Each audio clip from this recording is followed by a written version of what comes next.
The Oakland Raiders have traded the 38th pick to the Buffalo Bills. With the 38th pick in the 2019 NFL Draft, the Buffalo Bills select Cody Ford, tackle, Oklahoma. I told you, man, that was my guy when the night opened for the Jaguars at 38. Obviously, they made the move up to get Jawan Taylor.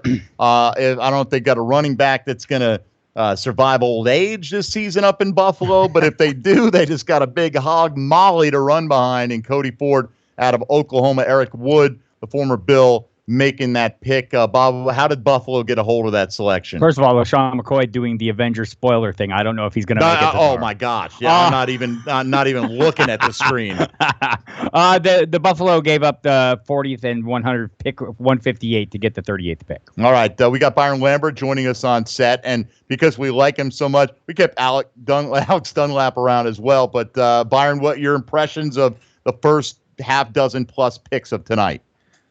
Well, I can't believe how many good offensive linemen keep coming out of OU. They got two more guys coming behind this. That place is a real factory. And then that Deebo Samuel pick, a little bit of a surprise, just a beloved, cherished prospect amongst the whole entire draft community, but a real surprise there. I think. Do you like the landing spot for him from a fantasy perspective, short and long term?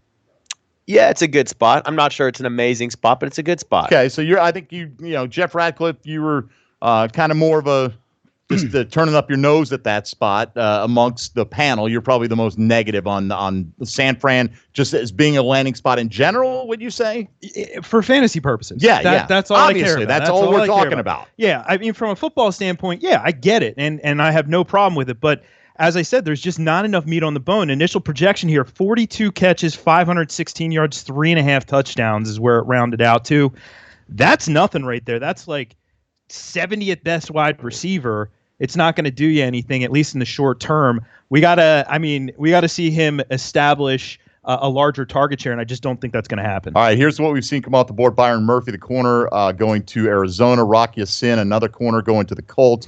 The Jaguars trade up for Jawan Taylor, the tackle out of Florida. Deebo Samuel to San Francisco. We just discussed the Panthers move in to get Greg Little, the tackle out of Ole Miss, and then Cody Ford goes to the Buffalo Bills. So let's head to Bob Harris for Bob's best available. What do you got, Bob? My best available. Drew Lock at quarterback, and there's talk that both Oakland and Miami have their eye on him. So we'll see how that plays out with Oakland moving back. Will Greer's also available there. Wide receiver, we have A.J. Brown, DK Metcalf, Irv Smith at tight end, Jay Sternberger also at tight end, looking good as well. Running backs, David Montgomery, Damian Harris, Darrell Henderson, Miles Sanders, all should be going at some point soon. Yeah, I mean, we think it will happen. But again, the NFL's not picking to make our fantasy teams happy. There are only so many quality big men, and you're seeing that right now. Corners, they got pushed out of the first round. Greedy Williams is still sitting out there. As somebody is probably going to be very happy with the value they get on him. So it's understandable to me that these linemen are coming off the board because there are only so many guys built like this. When they're gone,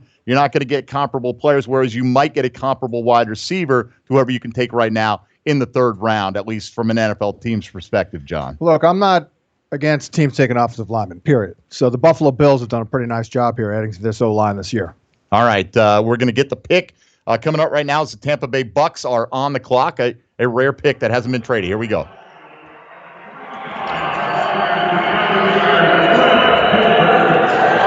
Nashville, you are killing it this week.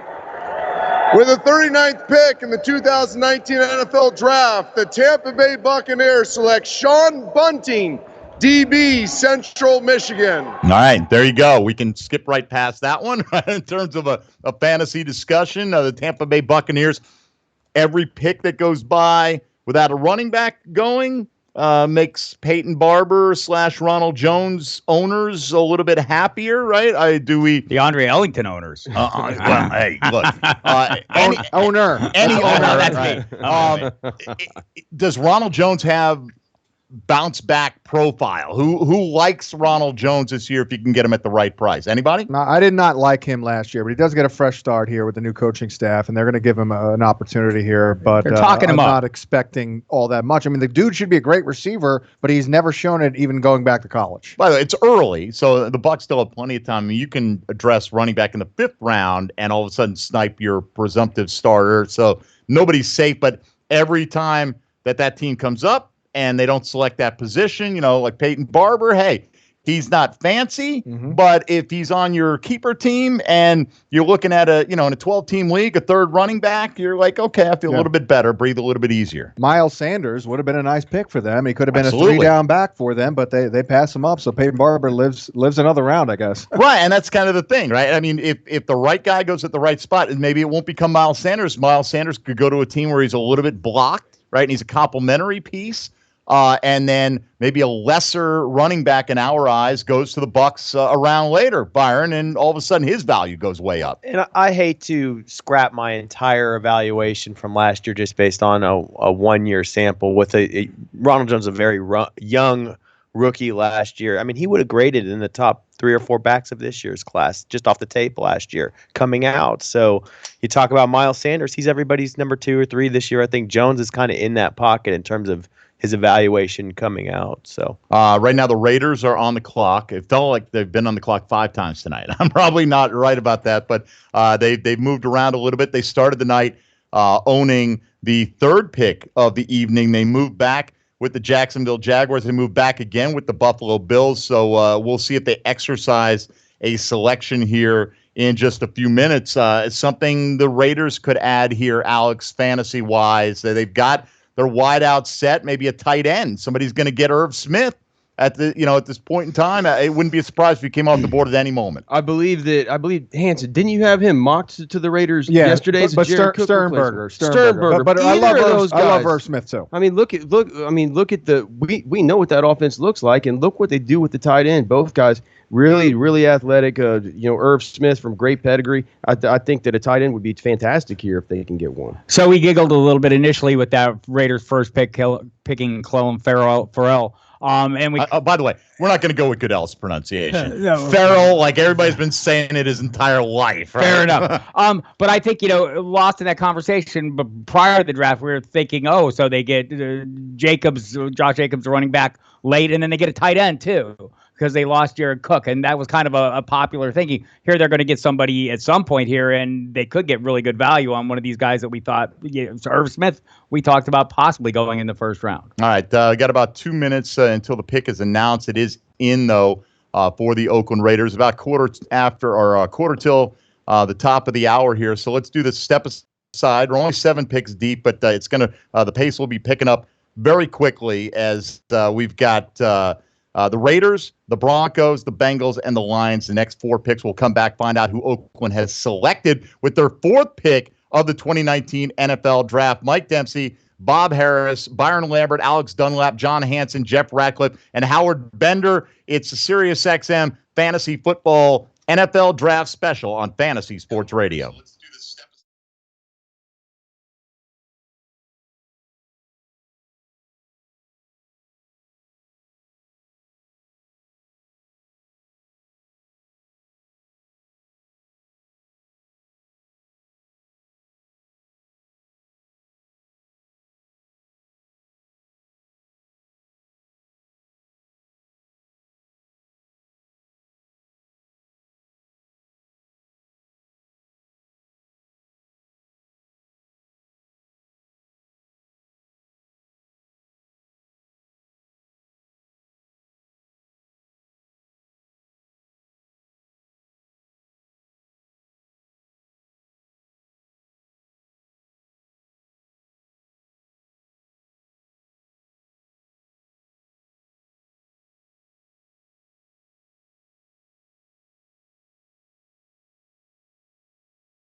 This one going to the Oakland Raiders. You heard the call by Charles Woodson, the former Raider great, Sirius XM Fantasy Football NFL Draft Special. Hour 1 of 5 hours of live draft coverage tonight from a fantasy standpoint. I'm just going to tell you this right now. Apparently, John Elway doesn't love Drew Lock. I think he hates Drew Lock because the Broncos on the clock are trading out of the spot right now. Drew Lock had to be thinking, here's my shot, baby. Here's my shot. Here's my shot. Get out of the green room. Get out of the green room. He's wacko for Flacco, that John Elway. Oh, my goodness. Look, it's not 100%. They may still hold on to the pick. There's talk that they may be trading out of the spot. It could end up being Drew Lock. We just don't know. And if you had the under on the selection 39.5 for Drew Lock, it looks like that one's out the chutes, right? That one's window. That one's a loser. That seemed like a good bet about 24 hours ago. Yeah, let's see. It was 40.5 is what we had Drew Lock in terms was of it draft 40 and a half? position. Okay. Yes, I saw 39.5. 40.5. So that would put, what was that pick 40 a moment ago by the Raiders? So it was a question, would he go before Denver was on the clock? Maybe somebody trading in there. Denver did exercise the pick, so maybe I was premature in saying Elway. And look, he may still not pick Drew Lock here. Imagine if he took Will Greer. How Drew Lock would feel right now. Where's the fantasy value to be found in Denver this year, Jeff? Man, I mean, Philip Lindsay, after last year, I think Royce Freeman is an interesting value as well, because I don't think the book's entirely written on him. We were talking about Ronald Jones earlier, and I don't think the book's written on him either. And typically, you have to take stabs on some of those running backs in the middle rounds. Freeman's one of those guys right now. I don't know about the wide receivers. We got to see what happens with Manny Sanders. Is he going to be on the field in the first 6 weeks of the season? Probably not. That opens up stuff for Deshaun. That opens up stuff for Cortland. But who do you prefer out of those two? Well, if we can say that Manny Sanders is not on the field, it might be Deshaun because of his PPR prowess. All right, Bob Harris. Just building off what Jeff said, about Royce Freeman, his former colleague Mike Clay, now with ESPN and with us, noted last season the yards after contact were great for Freeman, not so much for Lindsey, who was benefiting from some open paths early in his runs. He was playing against a lot of sub-package defense, whereas Royce was in there more against base defense. All right, the Broncos pick is in. And then they've got another pick immediately because they just traded into Cincinnati's spot. Behind them, Al Wilson, the former Bronco linebacker, will be making the call. So let's head to the podium and listen into the pick. What's up, Nashville? What's up, Nashville? It's your boy. I'm here, baby. How about them Vols? How about them Broncos? Much love. With the 41st pick in the 2019 NFL Draft, the Denver Broncos select Dalton Reisner, Kansas State. Great value. Yeah, I mean, great value. And there may be one or two others. I think you're seeing the supply of potential rookie starting tackles get exhausted now pretty quickly with this first bevy of picks. We've seen Taylor, we've seen Ford. We've seen Reisner. We've had another one come off the board. Greg Little, right? So that's four guys right there. The NFL knows what they're doing. Got to get the big bodies while they're available. Plus, Mike Munchak added here. So I think you asked a question earlier about where's the value in Denver. And I would lean toward the backfield. And if Philip Lindsay, I understand the points about Royce Freeman, but if Philip Lindsay is healthy now with his upgraded offensive line, keep in mind they added Juwan James, right tackle from the Miami Dolphins. This could be a top 12 line this year, which I think would bode very well for Phil Lindsay. I want to see Phil Lindsay get involved more in the passing game. We can also say, with the addition of Juwan James, Dalton doesn't have to just play tackle. He can certainly play guard. They even worked him there during the Senior Bowl. Great kid, man. I saw a piece on NFL Network. Has befriended everyone from old ladies, it's amazing. To kids, handicapped kids, and treats them with such respect. They have such a reverence for this guy. What a phenomenal person it seems like the Denver Broncos are getting. Much like Philip Lindsay, by the way. Saw an ESPN piece on him in the lead up to the draft over the last week, and what a great piece of just the film on the power of perseverance and believing in your own ability. And you got to remember, at that position particularly, no matter how late they come off the board, they can still make a fantasy football impact for you. Now, Bob, Cincinnati traded with the Broncos, so the Broncos have another pick. Al Wilson could try to get the reaction from a Nashville crowd, from a Knoxville school. I don't know if he realizes they're not going to give him what he's looking for. He can try again in a minute, but how did the Broncos get to this spot? They gave up the 52nd, 125th, and 182nd pick to the Bengals for that number 42 spot. All right, so 125 and 182 to move up the 10 spots from 52 to 42. This would be a very intriguing pick. Drew Lock here. That could be. And Absolutely. it looks like it might be heading that way. So you go with Noah Fant. You get an athletic tight end. We haven't had a great tight end in Denver since like maybe Tony Scheffler, like 12 years ago. You get more upgrades to the offensive line, and then boom, your franchise quarterback here. This would be pretty nice. Is there scuttlebutt, Bob, that Locke is going to be the selection? There is nothing definitive, but the scuttlebutt is that they're looking at quarterback. Well, I mean, look, it makes sense, and if you're Denver, they took as long as they could with the pick on the clock.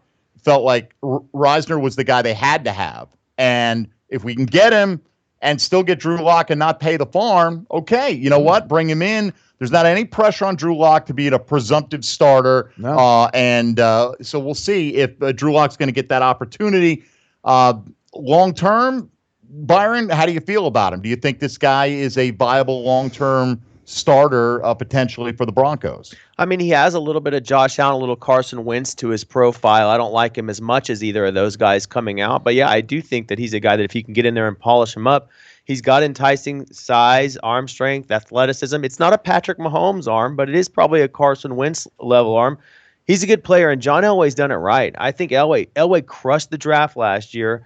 He gets a lot of hate. I think he gets a little credit for the way he's playing this thing here. And Dalton Reisner, I thought he was the best player at the entire Senior Bowl. I think he gets the quote-unquote hate because he fell into Peyton Manning, who wanted to come play for them, and he's all of a sudden seen as a quarterback finder, and he hasn't found anyone who's worth a damn at that position up until this point. We'll see if he takes a shot here. Look, Locke's got a little Elway in him as well. Elway was a guy, John, we remember. That was a guy, his completion percentage was nothing to write home about, and but he would make the play at the right time, and he had moxie, and he believed in himself. And if you watch anything about Drew Lock in this draft process, that's the kind of personality that he carries. So the pick is in for the Broncos, and the suspense will be ended here very shortly. We'll find out if they get a guy that many thought they would take with the 10th overall selection in the draft. They get it at a pretty reasonable price to pay to move up 10 spots here in round number 2 after deciding to select the right tackle of the future, let's call him, in Dalton Reisner, or however they plan to utilize him along that offensive line. Well, less than 60 seconds from going to the podium. Al Wilson to make the walk back up again. If it is Locke, how soon, Jeff, before he gets an opportunity to start some football games? Potentially this year. I don't think it's as clear as the day one guys, but you figure that the writing's got to be on the wall relatively soon. Yeah. Well, look, if Flacco gets off to a slow start, you don't want to overwhelm Drew Lock. You want to make sure if this, in fact, is him. We'll find out. But whoever that next quarterback is going to be, look, Flacco, like, hey, I'm all about bringing anybody to help this team as long as he doesn't play quarterback. That's going to be an interesting dynamic. I don't think he's there to play mentor to anybody. Mm-hmm. So we'll see if it, in fact, is Drew Lock and how that thing fits with the folks out in the Mile High. Denver's pick is in. Al Wilson making his way to the podium. So once again, let's head there live in Nashville to find out the Broncos pick. So the Cincinnati Bengals have traded the 42nd pick to the Denver Broncos. And with the 42nd pick in the 2019 NFL Draft, the Denver Broncos select Drew Lock, Missouri. There you go. All right. Drew Lock is the guy. We can talk about him more in hour number 2 because we're coming to the end of our first hour of coverage. Byron Lambert, Alex Dunlap of Roster Watch, John Hansen, the guru of Sirius XM Fantasy Football fame, Bob Harris, my co-host with Football Diehards. I'm Mike Dempsey, Jeff Ratcliffe of Pro Football Focus, and Howard Bender of the Fantasy Alarm. Folks, we invite you to watch video of the draft coverage we've got led by Howard on Facebook, Twitter, and Instagram at SiriusXM Fantasy. And please check out the latest story on our Instagram page for more behind-the-scenes footage. Find out what it's like to be on the exciting set of a radio show when we go to break. 4 hours to go. Stick with us or live from the Fantasy Football Command Center, the SiriusXM Fantasy Football NFL Draft Special on Fantasy Sports Radio. Stick around.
Football to give you more ways to have fun. To infinity. 30 to the podium? Okay. Will we get to it? Grow your sports investments by listening to Sirius XM Fantasy Sports Radio. You're a genius. Come on. All right, Jelani Tavai, the linebacker out of Hawaii. Yes, that Jelani Tavai goes to the Detroit Lions with the 11th pick of round 2. The Packers are on the clock. The pick is in. James Lofton going to announce that selection just seconds away right now, so let's head there now. All right. Now, this is going to be simple, and it's going to be so much fun. It's the easiest team cheer. We need to do it. Go, Pack, go. Go, Pack, go. Go, Pack, go. Go, Pack, go. Go, Pack, go. Fantastic. With the 44th pick in the 2019 NFL Draft, the Green Bay Packers select Elton Jenkins, guard, Mississippi State. And they're just raining on our fantasy parade so far tonight. I mean, other than Debo popping up with his head above water, he's like, look at me, skill position guy. All right, Rams were on the clock. Their Super Bowl opponent, the Patriots, though, own the pick now as they have made a move. Who wants to speculate? What are the Patriots coming up for, John? Irv Smith. There you go, right? I mean, Lock it could have been the 32nd pick in the draft, and no one would have batted an eye. Nope. I don't know if it's a lock, but, because the Patriots move for value and tight ends are falling. So, we'll see, but it makes logical sense that Irv Smith could be a target here. And Bill Belichick, obviously, is Nick Saban's boy, and I'm sure Saban has nothing but great things to say about Irv Smith, who we interviewed at the Combine. Is a great kid. He's a 3-down player, probably the best route runner at the tight end position here. He can block. He's obviously no Gronkowski, but he will be a plug-and-play guy, I would believe. Yeah, got a little run after the catch, too, so... Yeah, no, he's a great player. All right, we'll see. Anybody else want to take a stab? If it's not Irv Smith, any other everybody on board that it is Irv Smith, or do you think the Patriots are making a move for something else? Well, I've personally learned to never try and predict what Bill Belichick. Well, you're probably smart, but probably going for value. So like a guy like Greedy Williams sitting out there that we thought could have gone way earlier. Maybe wide receiver still a huge need. Yeah, AJ Brown's still there. So there's some value at all across the board. Speaking of AJ Brown, the Colts can still make me happy after trading out of the second pick of round 2. They are on deck right now. I think AJ Brown going to Indianapolis is just a beautiful fantasy marriage made in heaven. They're showing video on TV of Drew Lock's relief finally being selected by the Denver Broncos. Good for him, though, man. Yeah. You know what I mean? I mean, especially kudos to anybody who comes to the green room and then comes back to the green room, for the next night. You got a pair on you. You know what? Your life doesn't end after one night of semi-embarrassment. If the worst thing you have to go through is you're going to make a few less $1 million initially out of school, well, boo-hoo, right? I mean, he looks a little like Jay Cutler, but he's much less surly than Mr. Jay Cutler. Well, you just don't want anybody to have that burden, right? Any kind of comparison to Jay Cutler right now. So the pick is in for the Patriots. They are officially have made the selection. We'll get some details when we can on what they gave up with the Rams. Byron, while we have a moment, though, catch us up on some of the prop bets that were in play coming into round 2. What's hit or hasn't hit already? Sure. It looks like we just officially hit the over on Drew Lock, who we had him at 39.5. He just went at, pick 42 to the Denver Broncos. I know we had DK Metcalf at pick 40.5. It looks like that over is going to hit. And speaking of the players left in the green room, DK Metcalf and Greedy Williams, the two guys left on the board here. Metcalf was a minus 120 this morning, and Greedy Williams was a plus 340 over there. And then as far as the wide receivers, whoever had that Debo Samuel pick hit a plus 300 as being the first wide receiver off the board in round 2 today. All right, think about this. Drew Lock, I had the over-under at 40.5. So depending on where you looked, right? If it was 41.5, though, it depended on which of the 2 back-to-back picks the Broncos used on him, right? I mean, how crazy is that? Because the 41st pick was the one which they had, and then the 42nd pick became the one which they acquired. They and didn't took build all those casinos without knowing. They went over on all of it. Bob, trade details. What did the Patriots give up to get the Rams selection? Yeah, to move up from 56 to 45, they added in the 101. Okay, so there you go. That seems like maybe a third-round compensatory range right there. Right. And remember, the Rams have some needs maybe at running back even, and maybe that's in the sweet spot. All right. There. By the way, picking or announcing the selection for the Patriots, Dante Hightower will make that. The Colts are out of there, as the Cleveland Browns are now on the clock with the pick officially in for the New England Patriots. So it's been a great night for trading. If you like NFL draft action, it's been a lot of fun. Fantasy specific, not as great as it could be, but still we expect a rush of wide receiver and running back talent. We're under 10 seconds. So Dante Hightower making the announcement for the New England Patriots. Who did they trade up? Who is the apple of Bill Belichick's eye? Let's find out right now.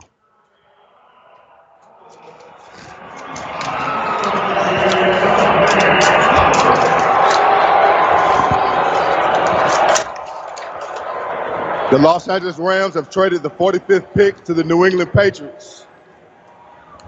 And with the 45th pick in the 2019 NFL Draft, the champs select Juwan Williams, DB, Vanderbilt. There you go. Defensive back. Alex wins the night so far. I've learned not to try to predict what Bill Belichick is going to do. It's too obvious. It made sense, right? Yeah. But I just, like, whether it's Sternberger or it's Josh Wilson or any number of guys, I think he'll find a guy with traits. You're not going to find the next Gronk either way. And they'll find a tight end if they want to add a tight end in this draft. It doesn't have to be Irv Smith. Who knows? Irv Smith's taking a little slide right now. Dawson Knox fantasy might come Dawson through. Knox is a guy, Bob. So Indy traded out of the spot. Again, what do they get from Cleveland for their trouble? They give up that 46. To get that 46, they gave up the 49th and 144th. All right, so for a 3-spot drop, they had the 144th pick in the draft. And Cleveland, who's Cleveland making a move for right here, guys? Not going to be a running back. We know that. Maybe not a wide receiver either. You wouldn't think it'd be a wide receiver getting the Cleveland Browns. They're pretty loaded on the defensive side. At the current rate, though, we're going to have nothing but Colts and Seahawks picks as we head into the Colts are just moving back and back. Seahawks and back. too. Yeah, you're right about that. Anybody have an idea? Well, look, I'd like to see him take an offensive lineman. I'm with John on that. I mean, we're getting so excited about the backfield and the pass catchers and Mayfield. We want an offensive line to get that whole thing started, right? Yeah, and issue at right tackle. We've had a bunch of linemen come off the board. So if you're a team that's like, I'm getting a little nervous, I got one more guy that I feel like could come in and maybe start for me right now, I'm not going to wait. I'll give up the 144th pick to make sure I can move up and secure that player. So that's certainly a position that makes some sense. The Browns officially have not submitted the pick, but you have to believe that they know exactly who they're taking when they make a move like that, a targeted move here in round number 2. So when the Browns pick, Bob, like you mentioned, hey, guess who's up next? Seattle,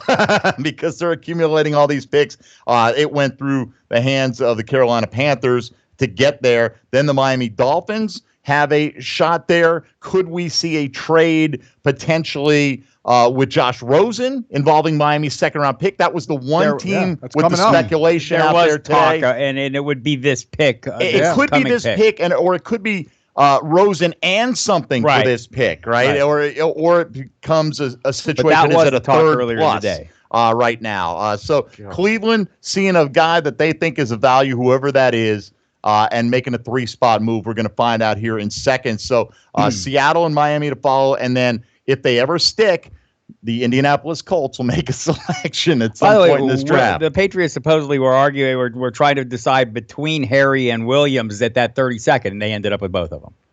Oh, okay. So there you go. Well, that doesn't mean they're right always, but they got what they wanted, which never makes anybody really happy, right? We'll see about N'Keal Harry. My contention is the Patriots have not drafted a good wide receiver in the first round in 40 years. All right. We're going to have – how about that? Jim Brown will be making the – is he going to go – let's have it go Browns chant? Probably I not. doubt it, right? Probably I mean, not. come on. Know your crowd out here. You only have a tiny section of the crowd is your fan base. I don't think they understand how that does not play on the television broadcast. But Jim Brown will make the pick for the Cleveland Browns, or make the announcement of the pick for the Cleveland Browns here coming up in just a second. And we'll find out who that is. I will say Reggie Wayne's Drew Pearson impersonation at this one was pretty good. That's not bad. Reggie Wayne loves to flap the jaws too. He's one of the when all-timers. you're at the home of a rival. No, yeah, no doubt, right? And look, if you have something over them and there's nothing they can do about it, you beat us 3 times in 10 years, that kind of thing. It's kind of fun. But James Lofton expecting a "Go Pack Go" chant to break out in Nashville, Tennessee. God bless you, James. It's just not going to happen. All right, so the Cleveland Browns pick is in. Obviously, they had a target. We're under a half a minute to find out who that is, with arguably the greatest running back of all time making the announcement, Jim Brown, the Hall of Famer, who, I tell you what, I've done Radio Row 15 years at the Super Bowl, and there are 3 guys that stop traffic more than anybody. Jim Brown's in the top 3. Who am I thinking of? Former Dallas quarterback Roger Staubach and Joe Namath. Those are the 3. When they're in the room, even the old timers stop and go, "Oh, he's here." What about Tebow? In a different way. Trust me, though, there was a little mania when he came in. But when you want to talk about the respect of everyone in the room stopping and go, "Oh, he's here." Okay.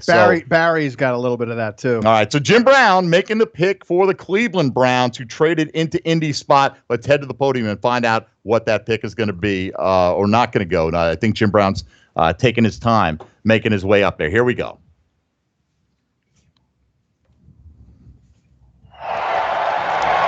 Hello.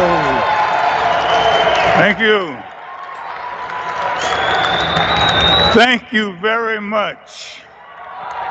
You're very gracious. And I love it from my heart. Thank you. The Indianapolis Colts have traded the 46th pick to the Cleveland Browns. With the 46 picks in 2013 NFL Draft, the Cleveland Browns select Greedy Williams. I told you. All right, Greedy Williams. I told you. They had to get up in front of Seattle to do it, man. That's a long corner. That's a long, fast corner. The corner is one of the top needs for these guys. You always got to look at the team that they're jumping. We talked about it last night. I'd almost call that a turn back the clock pick. But, you think the LSU guys got in there here? Yeah, but now you're teaming them with Denzel Ward, so that's a nice 1-2 punch there at corner. Look, here are the corners that come off the board already. Byron Murphy, Rock Ya-Sin. Who else have we seen? Sean Bunting has been selected. Trayvon Mullen has gone, and Jawan Williams, just a pick before, to the New England Patriots. Greedy Williams. So that's like a half dozen corners off the board. And again, you never see 29 picks go by in the NFL draft without one being taken, and we saw that last night. So there weren't a bunch of first-round guys.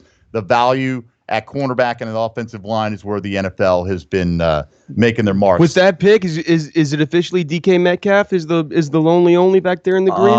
DK Metcalf wins or wins. He was the shortest odds. Vegas knows what they're doing. Yep. He was minus 120, so bet 120 to win 100 that he would be the last standing. That's a good call there, Alex, as Greedy Williams was plus 340, and if you had that, 3.5 to 1, basically, you were kind of rubbing your hands together a little bit right here. Hey, somebody come on up and get DK Metcalf. Patriots, is that the move? But no, Cody Ford, Jawan Taylor, and Drew Lock had already been selected out of the green room holdovers from yesterday. Seattle has exercised the pick, which is news in of itself, Bob. They have not traded out of the selection, and we'll find out who the pick is coming up here, but we'll find that out after our next timeout as we are live in Nashville. The show continues on Instagram at SiriusXM Fantasy. Howard Bender with all of our social media coverage from the Fantasy Alarm, doing a great job on Facebook, Twitter, and Instagram. It's a SiriusXM Fantasy Football NFL Draft Special. We're live from the Fantasy Football Command Center in Nashville, Tennessee on Fantasy Sports Radio.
You're up, Howard. What's going on, everybody? Howard Bender here from Fantasy Alarm and Sirius XM Fantasy Sports Radio. We are day 2 here, round 2 of the NFL Draft with your fantasy football update. And while we thought it was going to be a wide receiver running back bonanza here in round 2, it has been just the opposite. Defensive backs all around. We do have a couple of interesting ones, though, to talk about. Jawan Taylor goes to Jacksonville. That increases the value of Leonard Fournette. San Francisco ends up taking wide receiver Deebo Samuel, so you can look at him as a guy who's going to get some targets, but you can also look at that San Francisco defense for some punt and kick return action. Offensive lineman help goes to Carolina and Buffalo with Greg Little and Cody Ford. That should help LaShawn McCoy. That should help Christian McCaffrey, and whichever Carolina running back gets taken. Come on, guys. Let's get some wide receivers. Let's get some running backs in here. We need it for fantasy football, please. Back to you, Mike Dempsey.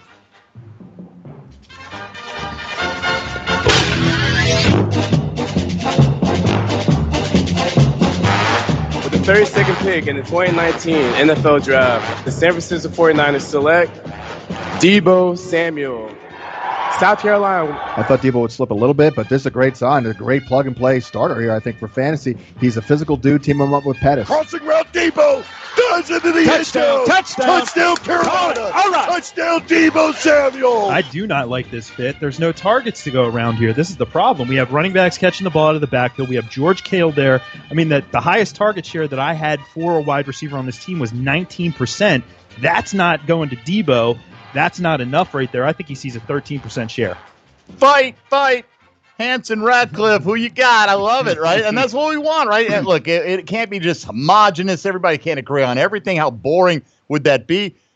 First of all, boring enough that we've only had one real skill position guy that's going to impact us at all in 2019, likely be selected so far, and that's Deebo Samuel. John's bullish. And we got bearish Jeff Ratcliffe over here, and that's okay. And invested Bob Harris. Yes, Harris has been scooping up in rookie drafts in the last few weeks like crazy. I'm not going to dispute the notion that, Kittle's a stud, the running backs can catch the ball, but the bottom line is, at the end of the day, about 2 hours ago, the Niners' best receiver has a career 27 catches on his resume, and that's Dante Pettis. So in that regard, there is a great opportunity there for Deebo. Deuce McAllister making the selection announcement for the New Orleans Saints. This is an obvious one. This is talked about a lot today, the possibility of this happening. Eric McCoy, the center, going there. You got to protect Drew Brees up the middle. It's been the entirety of his career. Protect him up the middle. He'll worry about the edges, and he'll make you pay. And so the Saints move up into the Dolphins spot to make this acquisition here with the 16th pick. So the Dolphins move down 14 spots. And, Bob, in doing so,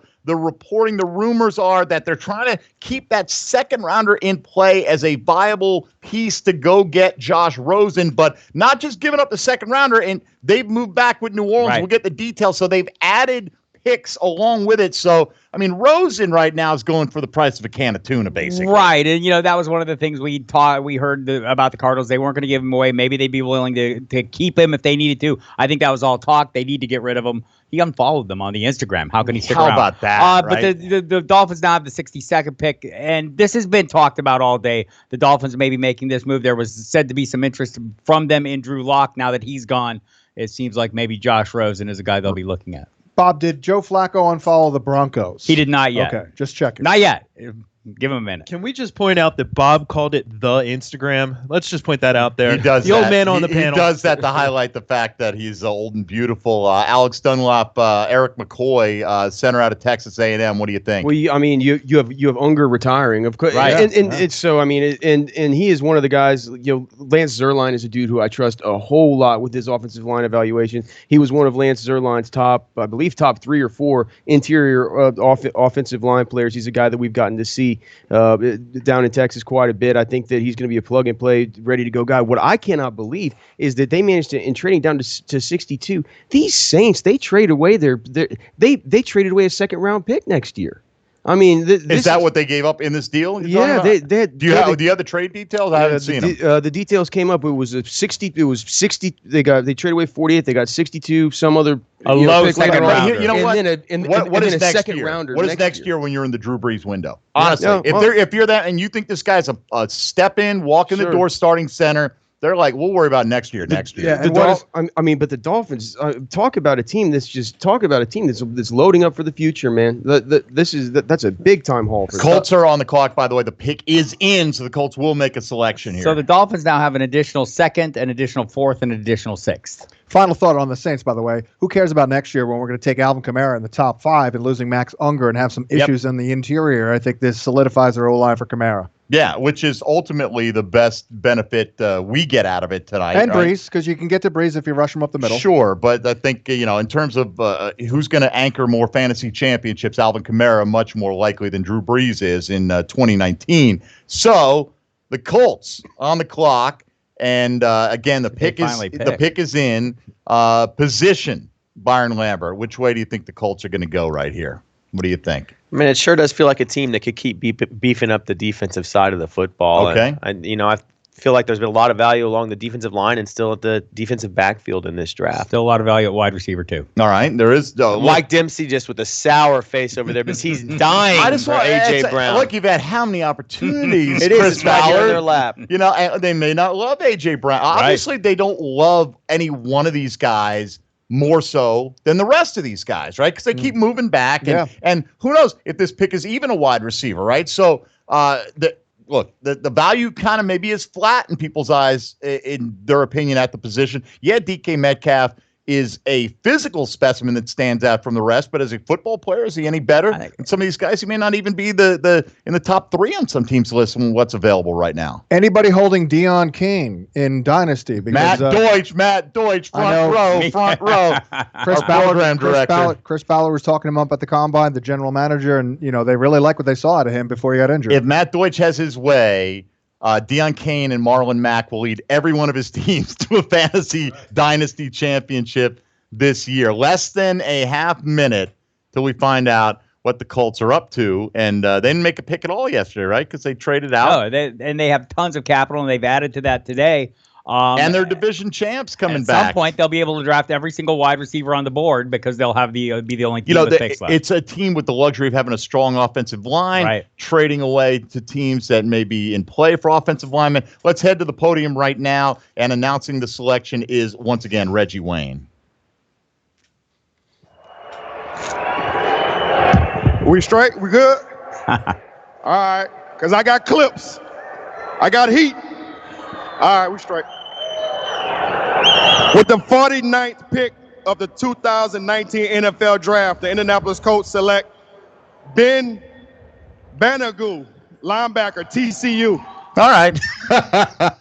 By the way, Rock Ya-Sin, they did exercise the second pick tonight on Rock Ya-Sin. So they made 2 picks. Byron, you got the side of the football right. You mentioned the other 2 units. So what are you going to do? Impossible to know. So Colts go with a linebacker, and Colts fans are waiting. Look, this lady has no idea. If you're watching the broadcast, she's waiting with anticipation for the name to be announced. Then it's Never heard it. Ben Vanagoo. She has no idea. She starts pumping her fist like She is not alone. They just took the next Patrick Mahomes once again, ladies and gentlemen. Ben Banagoo, outside linebacker from TCU. Is he the first pure, just outside, non-pass rush specific edge rush type linebacker that's gone in this year's draft? If you don't consider Josh Allen that, then yeah. Yeah, I think Josh Allen is more of an edge to me, Chase Winovich would have made some sense for them. Chase Winovich is still sitting out there, but you wonder, John, NFL folks is a Michigan Wolverine, and some people, a lot of draft pundits felt that Chase Winovich should be off the board in the top 40 picks. Great production. Hey, he outproduced Rashawn Gary. Well, then the scouts would tell you, Rashawn Gary's over here drawing double and triple teams, and Chase Winovich is running around, single blocked, and that's why he was so productive. But still, with the productivity, wouldn't shock us at all if he comes off the board sometime before the end of round 2. Jalen Ferguson, another pass rusher in a dwindling lot. Yeah. Because we saw very productive, super productive. And we just saw so many of them fly off the board yesterday that we're seeing some other positions get filled in. The Vikings are on the clock. followed by the Tennessee Titans. John, your Vikings. Who do you want to see him grab right here? I was hoping Cody Ford would have slipped to them. That was a pipe dream. So I'm not real sure if there's an offensive lineman worth taking here. I will say the wide receiver core here is not very good. Once you get behind Adam Thielen and Stephon Diggs, Treadwell's a bust. Don Beebe's son Chad is hanging in there, and I know Matt Deutsch he owns him in Dynasty, which is probably the kiss of death. So you can cut him now if you're out there. No, he's teaming up with Marlon Mack and Deion Kane. You haven't heard? Here you go, but he would be fascinating because no offense to Kyle Rudolph, but Kyle Rudolph looks like he's 47. Okay, Irv Smith is on the board, and so is Jay Sternberger. That would be very intriguing if they went tight end. I doubt it, but I'd love it. Carl Eller they do every year will make the announcement here, and we'll keep it here before the bottom of the hour. We'll get the Vikings pick in. As the pick is in, we'll get the announcement of who that will be in less than a half minute. Then we'll step aside and reset for the second half of hour number 2. 5 hours of live pick-by-pick coverage tonight. I'm Mike Dempsey along with Bob Harris, Jeff Radcliffe, Byron Lambert, Alex Dunlap, John Hansen, and Howard Bender with wall-to-wall coverage all evening long. So keep it here with us. Carl Eller, the Vikings great, now making his way to the podium. So once again, let's head to the mics in Nashville to find out who the Vikings select with their pick.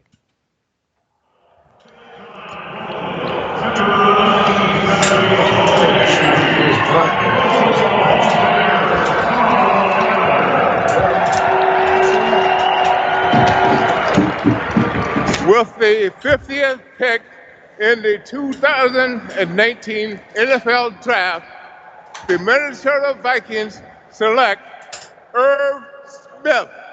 Well, there you go. Yeah. Thank you. I stepped on a Hall of Famer. Sorry, Carl Eller. I apologize for that. He made the announcement there. Hansen gave a fist pump. He said he would like it, but he didn't expect it to happen. So I'm not giving him credit for his second-round mock draft, Bob, for the selection of Irv Smith. That's a good pull at the last second right there as you're kind of going through things. We'll come back on the other side, talk about this as a fantasy destination, short and long-term for Irv Smith. Certainly not the immediate short-term impact he might have had in some other places, but not the worst landing spot either in a prolific offense with a lot of other targets that folks need to concentrate on. It is the Sirius XM Fantasy Football NFL Draft Special, Day 2, as we're live at the Command Center in Nashville, Tennessee on Fantasy Sports Radio.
What's going on, everybody? Howard Bender here from Fantasy Alarm and Sirius XM Fantasy Sports Radio. I'm with my man Alex Dunlap from Roster Watch. Been a very interesting second round, to say the least. When we were moving from the desk downstairs to up here, Alex, the question that you turned and you asked me was, are we looking at all the wide receivers dropping in value? And then just as we're about to go on air, A.J. Brown heads over to the Tennessee Titans. And you don't seem to like that at all. So let's go. No. Either the wide receivers are getting picked, dude, or they're not. No, they're going to get picked. A.J. Brown's the best wide receiver in this class. He was going to get picked. It's just Tennessee. I mean, you cannot take an Uber in this town without the driver telling you how much they hate Marcus Mariota. I mean, it literally, man, our guy Dave Kitchen here on the channel, he likes him, but Mariota has. I mean, he's been a disappointment from not just from a fantasy perspective, but also from a real life NFL perspective. I'm not sure that he's going to be able to vault A.J. Brown. A.J. Brown is a technician, and he was, a 75.8% spark athlete who drew comparisons to Juju Smith-Schuster and Michael Thomas through this process. He's an unbelievable prospect, and we've seen he went in the draft before DK Metcalf, who was all anybody wanted to talk about, his teammate, because he was much more productive. He was the alpha dog that took over football games. Now, the one silver lining I see for A.J. Brown is I think he's a better prospect than Corey Davis. So I think there's a chance that he could take over. They are different kinds of players, though. A.J. Brown played mostly out of the slot. Whenever DK Metcalf was hurt, he moved outside, but he played a lot out of the slot, super productive there. We do know that the Titans have addressed the slot wide receiver position by bringing in Adam Humphries, so I think we're going to see him a lot, A.J. Brown a lot at the flanker or the Z position. And that's something that he'll be fine at because he won't need to face as much press, which is something that people worry a little bit about with him because playing out of the slot, you don't ever play press. You're up against nickel corners with option routes and two-way goes. So I guess I like that. Maybe your opposite Corey Davis, can that open things up for you? Maybe, but for one, I don't trust Marcus Mariota to get him the football. Two, I think that this is a team that needs to pound the football with our boy King Henry, the Beast. Where is that jersey? Yeah, I don't know, man. It's my spirit animal. It's my spirit animal. So as much as I love the way that things are stacking up for Derrick Henry, as much as I love A.J. Brown, my number one wide receiver in this class, and our consensus number one wide receiver in this class at Roster Watch, I hate putting TEN next to his name here in my spreadsheet and knowing that's where he went. Yeah, it's it's definitely disappointing. Listen, I'm with you there. As far as Marcus Mariota goes, yeah, I mean, he had one or two shining moments so far in his career, and one of which was a fluke TD pass to himself. Threw a pass to himself. That was it. That was the only thing that he did. Was he threw a TD pass that bounced off a defender. He caught it. He ran in for a touchdown. That's Marcus Mariota's claim to fame. It's still better than the New York Jets and Mark Sanchez and the butt fumble, but it's still nothing more than a blooper. So I'm with you here on Marcus Mariota not being the guy. So now the question is listen. And you're with every Uber driver that we've had. And with every Uber driver out here in Tennessee. Come on, of course it is. You're in the hometown. That's what's going to happen here. You heard the ovation. Eddie George got a bigger ovation than Jim Brown did. And I mean, that just says it all right here about Tennessee. But I'm not gonna run down Tennessee. I'm not gonna run down Nashville here. What I'm running down here is what's up with the wide receivers, because we saw Marquise Brown as the only guy, as the first guy who went in the first round. We saw N'Keal Harry go with the last pick. Okay, and then Deebo Samuel go to the San Francisco 49ers. Why is DK Metcalf falling? Why is he falling, and where's he going to land? He's not a polished receiver. He ran 3 routes in college. He ran a go route, he ran a hitch route, he ran a post route. And people say like, well, you get to the NFL, what the hell? I mean, that's what you expect. Like you get coaching at the NFL level, but I mean, you look at his 3-cone times, you look at his short shuttle times. These were bottom 2 and 3 percentile tests for this guy. So, dude, I mean, there's a place for a player like DK Metcalf. But if you're counting on him turning into a concise route runner that's going to be able to do everything that's asked of him across the whole entire route tree, and to be able to use that 4.33 explosion that he has in a straight line in the same way, I mean his or his explosive measurables have shown us what we've. No, I mean, look at him. Just look at the guy. I mean, he's an uber athlete as far as in a straight line. But the agility scores show us, man. Like he could have a little bit of trouble. So do you have a player comp for us? Somebody who's in the NFL right now who you could kind of equate to DK Metcalf with the limited routes? I mean, all I'm thinking about is right now is Will Fuller with the Texans getting that one pass, like a Tecmo Bowl play for the Texans where he catches touchdowns and that's it. But I don't know if that's necessarily a decent comp for Metcalf. Well, it isn't a good comp because their body styles are so different. If I had to give one, I'd say Josh Gordon was a guy who didn't really have a extensive route tree, but he could just go up and out contest. And look, I mean, DK Metcalf can go up and out contest you for the football. He can run by your ass. Like he can get open and make plays in certain ways. He's not a developed, nuanced receiver. Maybe like Andre Johnson, he didn't have quite the agility. Yep. And maybe on the low end, I would say another guy that came out of the SEC who looked like the same sort of sculpted, just was the bronze statue of a man. That was Sammy Coates. Oh, I thought that was me. Sammy Coates has hands made out of buttered stones, dude. Okay, I look like I ate Sammy Coates' hands. I used to like to think of them like they were like wooden fingers, because every time he caught it, it would seem like his fingers Chubbs were like McAllister. It seemed like his hands were so bad that the football came near him and he kind of hurt him. Like he kind of took a little bit of them off the edges and stuff. But yeah, so I think that's sort of the range of outcomes for DK Metcalf. Hence the fall. I think in the media sometimes we fall in love with these guys' measurables in certain ways that maybe the NFL doesn't fall in love with in the same way when they rely so much on film. Whenever in the fantasy community, we can't help it. We're spreadsheet guys. We love analytics and numbers. We can't help it. Like college market share, like all the rest of this stuff. We take it into consideration. And with NFL teams, a lot of this stuff is relying on your scouts, relying on your feel, and relying on scheme fits. Okay, so as far as the wideouts go, just give me a grade A through F here. Marquise Brown landing with the Ravens for fantasy owners. For fantasy. Strictly for fantasy. Well, look, man, there's clearly a vacuum there. And so there's one way to look at it. Let's look at the positives. Lamar Jackson, young quarterback, young, good, winning quarterback, right? I mean, the future looks pretty bright with him.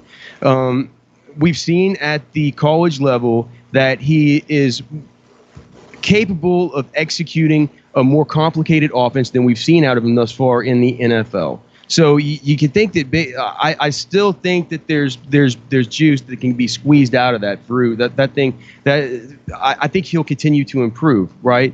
You also just have a complete. I mean, the starting wide receiver. I mean, I'm trying to like, it's Chris Moore and Jordan Lastly and Willie Snead. Willie Snead, is he still there? Like, so you're saying like a B plus here? Any three wide receivers? Well, here's the other thing. Maybe they're going to be running. They're going to be running so much. They drafted like 3 tight ends last year. They're going to be getting the ball to Hayden Hurst. They're going to be getting the ball to Mark Andrews. Some of these guys. They're going to be throwing it to Mark Ingram can catch the football out of the backfield. That was a really underrated signing by those guys. So the fact that they're going to be in 2 wide receiver sets often, I think that Marquise Brown, look, they certainly didn't draft him to block. So when he's in there, there's going to be opportunities for him. And the other good thing is what he does and the way he wins is by running by you and getting open. We saw in the highlights whenever he got drafted, superb open field vision.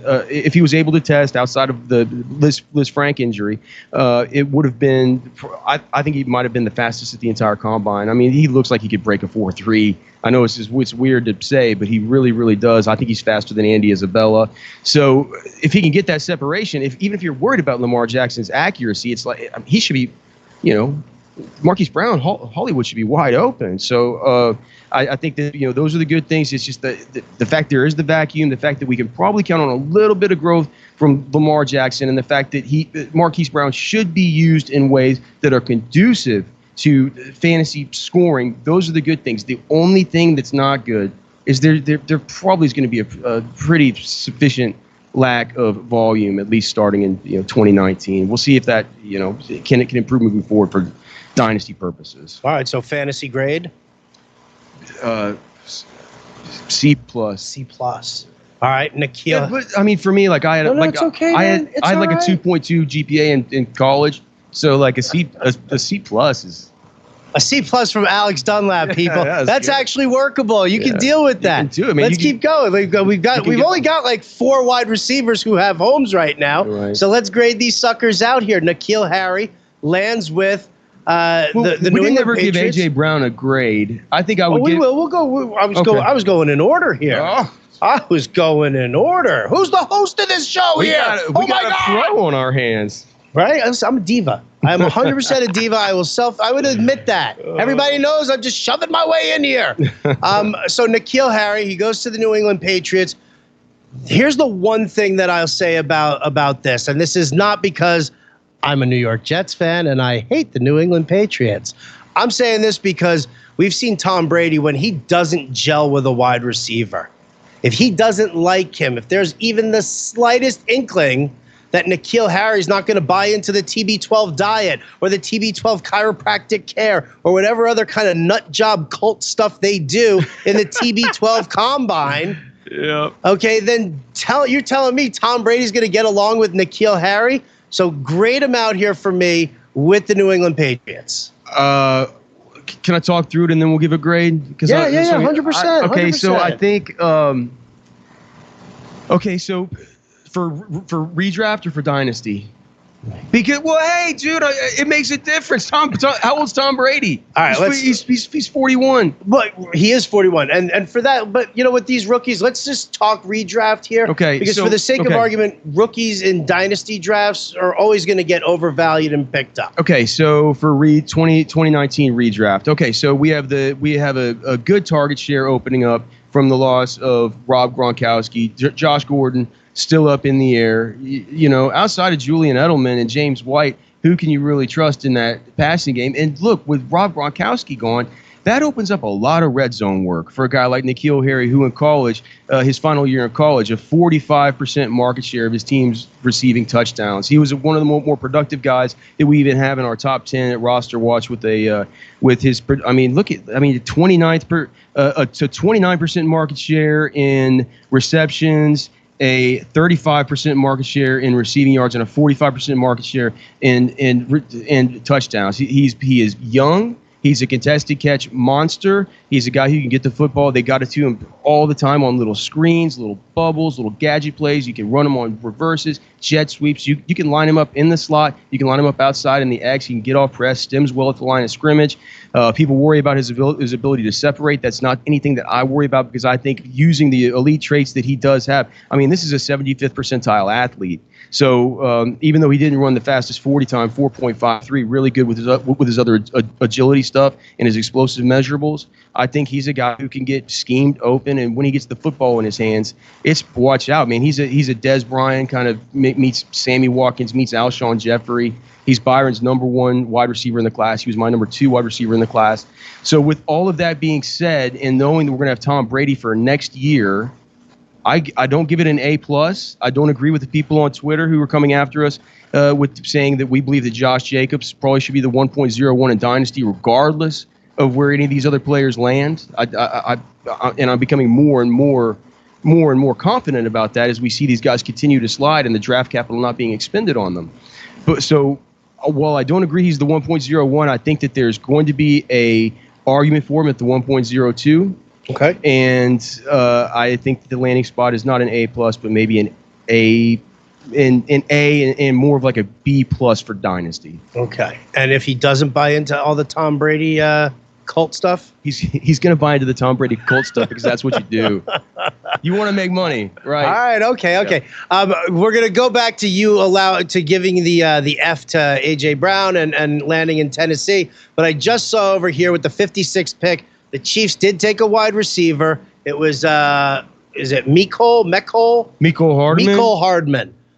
So I'm curious as to your thoughts here initially on Hardman, or do you want to Hold on, the Chiefs took Mecole Hardman? The Chiefs, sure? I just saw it up there. It looks like when did that happen? Is it so? Did they trade in? I don't know. I think they traded in. Chiefs select him in the second round, 56th overall. So we are at, okay, so I don't know. I guess they traded back in to come get him. Well, do you know what that is? with McCole Hardman, how did they get this pick? I've been looking how they got the pick. I just saw it. I caught it out of the corner of my eye because I was actually paying attention to you. Live streaming.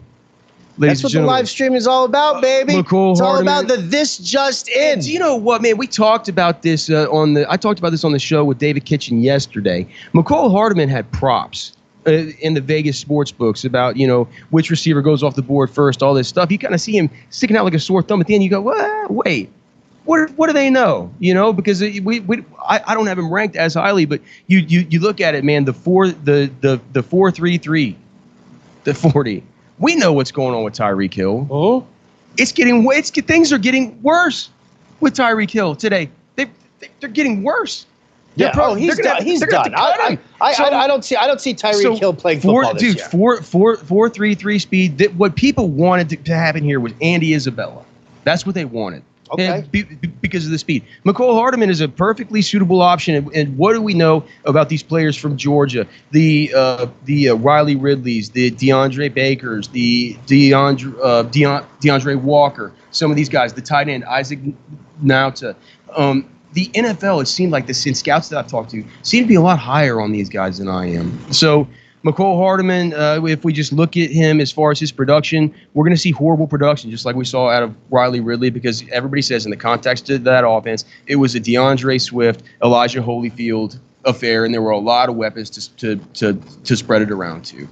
Riley Ridley, McCole Hardman, Nada. I'm blanking on the name of the other wideout, but a lot of these guys. So right, as far as the production, pretty bad. As far as the size, pretty small. 5'10" and a quarter, 187 pounds. He does have the 9-inch hands. I think the most important number that we can talk about with him is just that 4.33, that speed. Because if they're looking they could be looking to replace Tyreek Hill. And I mean, I don't need to tell you. They should be looking to replace Tyreek. Well, the NFL needs to just flush this guy. But until it happens, I think taking the speculative pick on this player that fits that exact archetype makes a lot of sense. If it were me and I was going, like, I might have preferred Paris Campbell. Okay.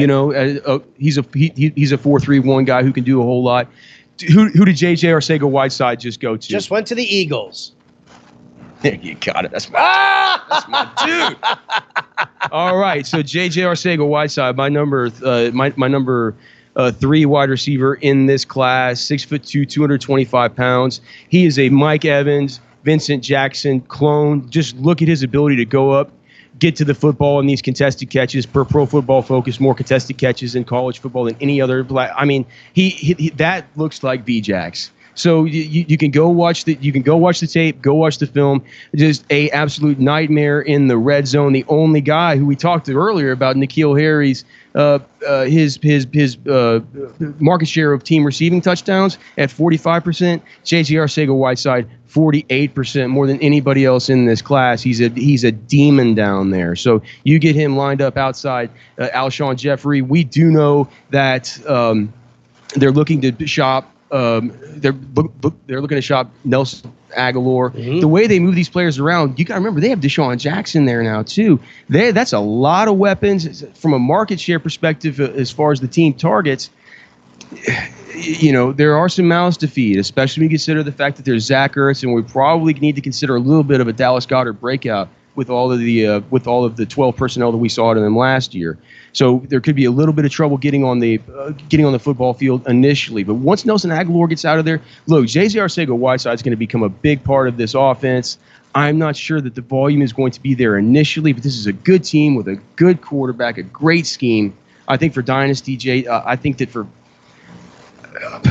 or am I giving a grade? No, if you want to, you know what? That was the most emotional I've ever seen Alex Dunlap get. You guys just witnessed live. I know you did. That's his athletic pedigree. His dad,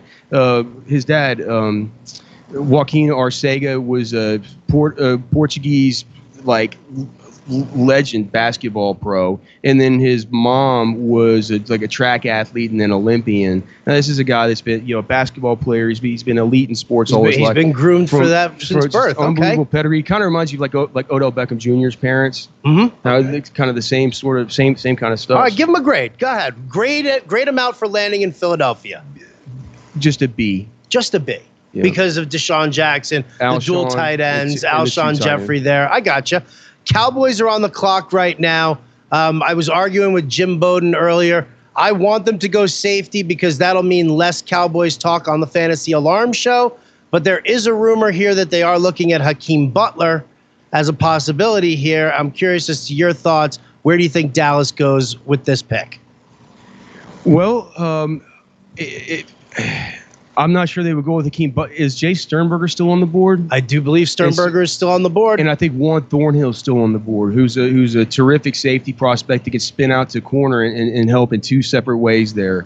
So I'm not sure that they would go wide receiver here. I think that they'll go with a tight end, or I think they would go with Thornhill. A tight end. They just brought back Jason Witten. Yeah, right. Come on, there's plenty left in the tank. He's 137 years old. That's okay because he realized that he doesn't have any kind of a career in broadcasting, and he should be obviously just back on the field right now. The pick is in. The suspense is absolutely killing me. I'm going to sit here and I'm going to vamp for a few seconds here and talk smack about Jim Bowden and the Dallas Cowboys and how little we want to hear about that on the Fantasy Alarm Show. I live in Austin, Texas, man. How much do you think I hear about these Cowboys? Oh, all right. Well, you know what? I'm willing to bet that I actually still hear more about it 5 days a week with Jim Bowden than you do. I'm sure.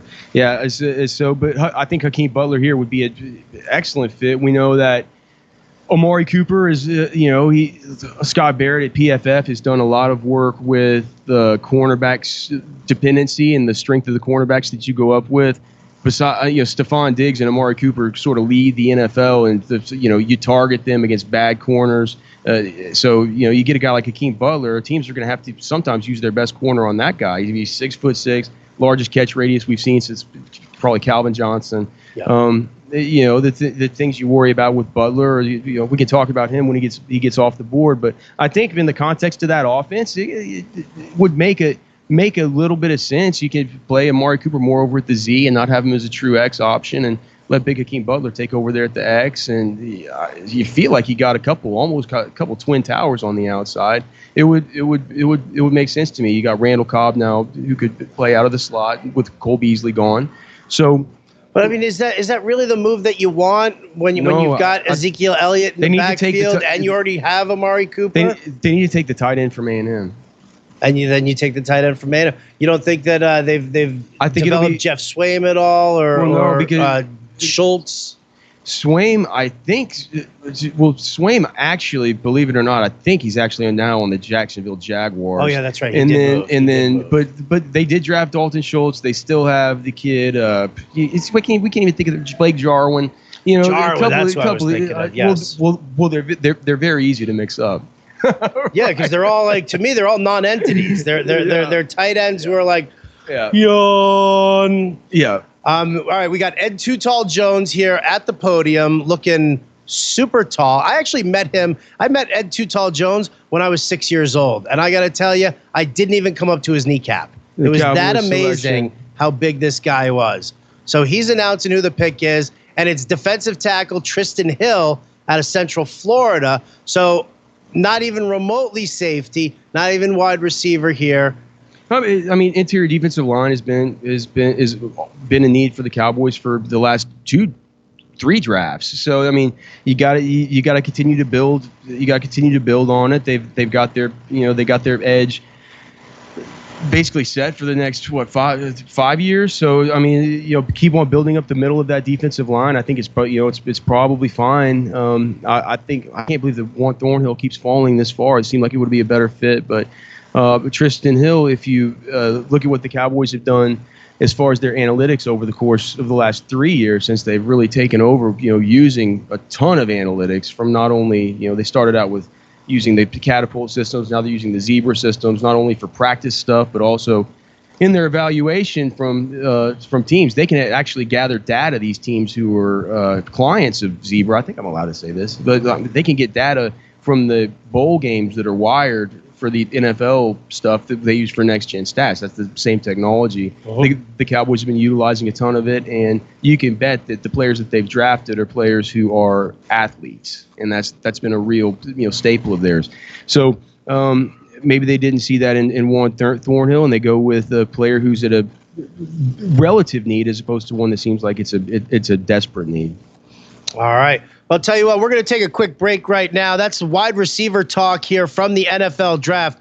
Not a whole lot. Just think of how short the segment's going to be when we start talking running backs, which is what we're going to do when we come back next.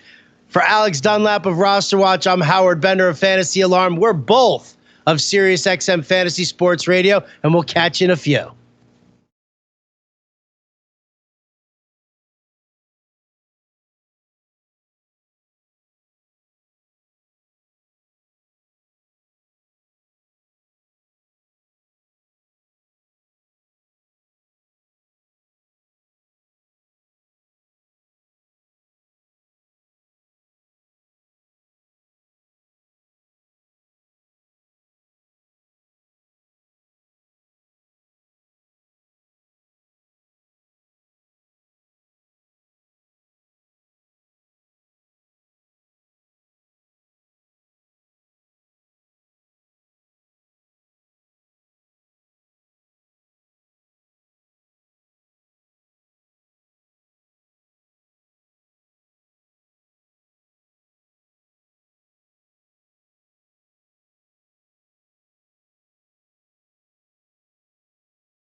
What's going on, everybody? Howard Bender here, Fantasy Alarm. With me here, Byron Lambert from Roster Watch. We're both from Sirius XM Fantasy Sports Radio. We're here day 2 live in Nashville, the NFL Draft. And oh, baby, we finally got some action here, some real-time action. The Josh Rosen trade has finally gone down here. Arizona trades up in the second round. They get Miami's pick here at number 62 overall. They trade Rose. We'll get the full details of the deal later on here, but the fact of the matter is that not only does Miami get its quarterback in Josh Rosen, but Arizona makes a real nice pick here and picks up a wide receiver in Andy Isabella. So let's talk. Where do you want to start here? Do you want to start with the wideout and then go to quarterback, or do you want to go the other way? I think the quarterback is the big news. That's been the narrative behind this entire draft, basically, is what's going to happen at 1. How would Arizona reconcile the situation with the 2 quarterbacks on their hands? And look, they've been squeezed, right? The other teams in the league ran this thing out as far as they could before they gave something up for Rosen. Player they had to move up into, the top 10 last year to draft, and now it looks like they got a pretty modest second-round pick in exchange for him. And look, Josh Rosen, if he was in this year's rookie quarterback class, he would have been the number 2 ranked quarterback in this class. So we've been saying all along that Kyler Murray was the number 1 quarterback in this class, but Josh Rosen was the number 2 quarterback in this class, being that he's really, truly available. So to come out and get the number 2 ranked quarterback in this class for a late second rounder, that's not too bad, It's not too bad if he pans out, if he fits the system. How does he fit with Adam Gase and the Dolphins right now? Well, it's actually there's a new regime in Miami, and so that'll certainly remain to be seen. But one thing we know is the Dolphins were one of the teams that were heavily interested in Josh Rosen last year. So I'm not sure how much of their personnel department has transitioned with the new regime, but that's certainly a player they did a ton of homework on last year, and I would imagine they have a pretty good book on. And look, Rosen didn't really do anything to hurt his stock as a rookie in Arizona. That was a pathetic offensive line and just a pathetic coaching staff that he was playing for there. And I actually think he showed some toughness. So, we can sit here and we can ask the same things about Daniel Jones and Drew Lock, and, are these guys going to pan out in a couple of years? All I know is that the Dolphins used the lowest compensation of any of those guys to acquire their potential quarterback in the future. Of course, he won't have the 5-year contract. He's down to 4 years now, which is part of the beauty of the first round rookie contract. But look, Drew Lock just went in the second round. He's on a 4-year deal. Okay, so, let me ask you here, as far as you're willing to basically just wipe the slate clean for Rosen. Forget about what went down in Arizona. It is what it is. Terrible offensive line, horrible scheme they had going there. So you're willing to just wipe the slate clean for this kid and give him. What about the, I don't want to say intangibles, but all the personality defects that they always throw down with him? Standoffish, snotty, condescending a lot of times, always felt like he was the smartest guy in the room. Does that take some of the shine off of it? It doesn't really matter. Well, you wonder with Josh Rosen if there's something within league circles that had kind of metastasized around the league that's pushed his value down a little bit, why teams weren't more eager maybe to make a move for him, because, like I said, in terms of the film, it doesn't feel like he's done much to depress his value. So you raise a good point, and those were the concerns about Josh Rosen coming out of UCLA. Problem is that's just not, there's no black and white rule on that. Typically we would tend to say that the quarterback of your franchise is basically the CEO of your on-field product. So over the years, we've really come to admire the guys like the Russell Wilson and the Andrew Lucks. Those guys could run for president when they're coming out of college, basically. They're that polished up. They're organized. They're just true bona fide professionals. And that's really what you have to have as a CEO type figurehead that the quarterback is. So, yeah, personality does factor into that. Being a leader of men does factor into that, and it's certainly something that you have to take into account, and it is a concern. It is a concern, but there is no black and white rule on that, and I just think you got to take a chance. The same questions can be raised about Kyler Murray, right? People are very, very polarized by the type of personality that he may actually have, but that didn't deter him from being a number 1 pick. Definitely did not. All right, so let's talk about Arizona now. Well, actually, wait. Before we get to Arizona here, Josh Rosen as a quarterback in Miami right now, based on what you have knowledge of with the Dolphins, from a fantasy standpoint, is he a guy you just take a shot on, like super late in the draft? Do you think that he goes with a bigger crew? I don't particularly like the weaponry they have over there, but I mean, I could just be prejudiced again. Jets fan here. I'll always admit it. Here, my boys. But I mean, listen, I think Devontae Parker is completely overrated. I think he's garbage. I really do. And I don't like the what they've got to offer there in Miami at this point. So from a fantasy standpoint here, Bender's opinion notwithstanding, what do you think? Oh, and I don't even expect him to come into the season necessarily as the starter, right? Because I believe they have Ryan Fitzpatrick down there in Miami now. Yeah. So I would expect him to get some starts somewhere over the course of the season, but he's going to come in and have to learn a new system. I see this as a good situation for Rosen to come in, not be pressured to start right away, and to kind of transition. In terms of fantasy, look, I've been to that training camp down there in Miami. It's so funny because Devontae Parker is an absolute Tarzan in practice. He's a freak. Everybody around that organization will tell you he's the best athlete on the entire team, but it just never, ever manifests an actual in-season play. So we've washed our hands, much like you have, of Devontae Parker. I guess Kenny's still he's a viable. He's had some viability, but no, there's nobody to get real excited about. You know what this means is I could get more excited about all my Kalen Ballage shares that I've got super late in all my best ball drafts, because he's really the singular guy in Miami the fantasy players need to be focused on right now. He has a massive opportunity. You got to think with that quarterback situation, they're going to give the running backs a lot of touches there in Miami. That'll be the focal point of that offense. And with an ADP basically for free at the end of best ball drafts, Kalen Ballage has all the chops to take that lead job away from Kenyon Drake this year. Okay. All right. Let's jump back to the wide receivers then. Andy Isabella, he's the guy who gets picked up by Arizona in this trade here. Give me your thoughts on him. Now working with Kyler Murray, Christian Kirk on the outside. Well, we just had the 3 speed demons come off the board here in round 2 with Mecole Hardman, Paris Campbell, and Andy Isabella, a bunch of 4.3 40 guys there. Actually back-to-back, or close to back-to-back, I think, with Campbell and Isabella. Look, those guys are zone busters, man. Those guys are quick, shifty, fast zone busters that can create a lot of separation. So, I think in Arizona, I think that's a very good pick. Good solid move. Yeah. I mean, think about Kyler Murray. He's going to break open on the scramble drill. You want guys like Andy Isabella and Christian Kirk who can get open in space and separate in a variety of ways. Those are versatile players. They can play, they can run a lot of routes, and they can play across the formation. So with that style of play, well, you better watch out with Andy Isabella with that style of play Kyler Murray's going to have. Is this vaulting a number of Arizona guys up your fantasy draft boards here now? Like Kyler Murray taking over there, is this going to improve David Johnson? Is this going to, or is it actually going to hurt David Johnson with how mobile a quarterback Kyler Murray is? Does this hurt David Johnson much in the way that we saw Lamar Jackson poaching touchdowns, Cam Newton poaches touchdowns, every mobile quarterback poaches touchdowns? Will this hurt the value of David Johnson? I don't think so. David Johnson, it feels in some ways, doesn't have anywhere to go but up after last year, right?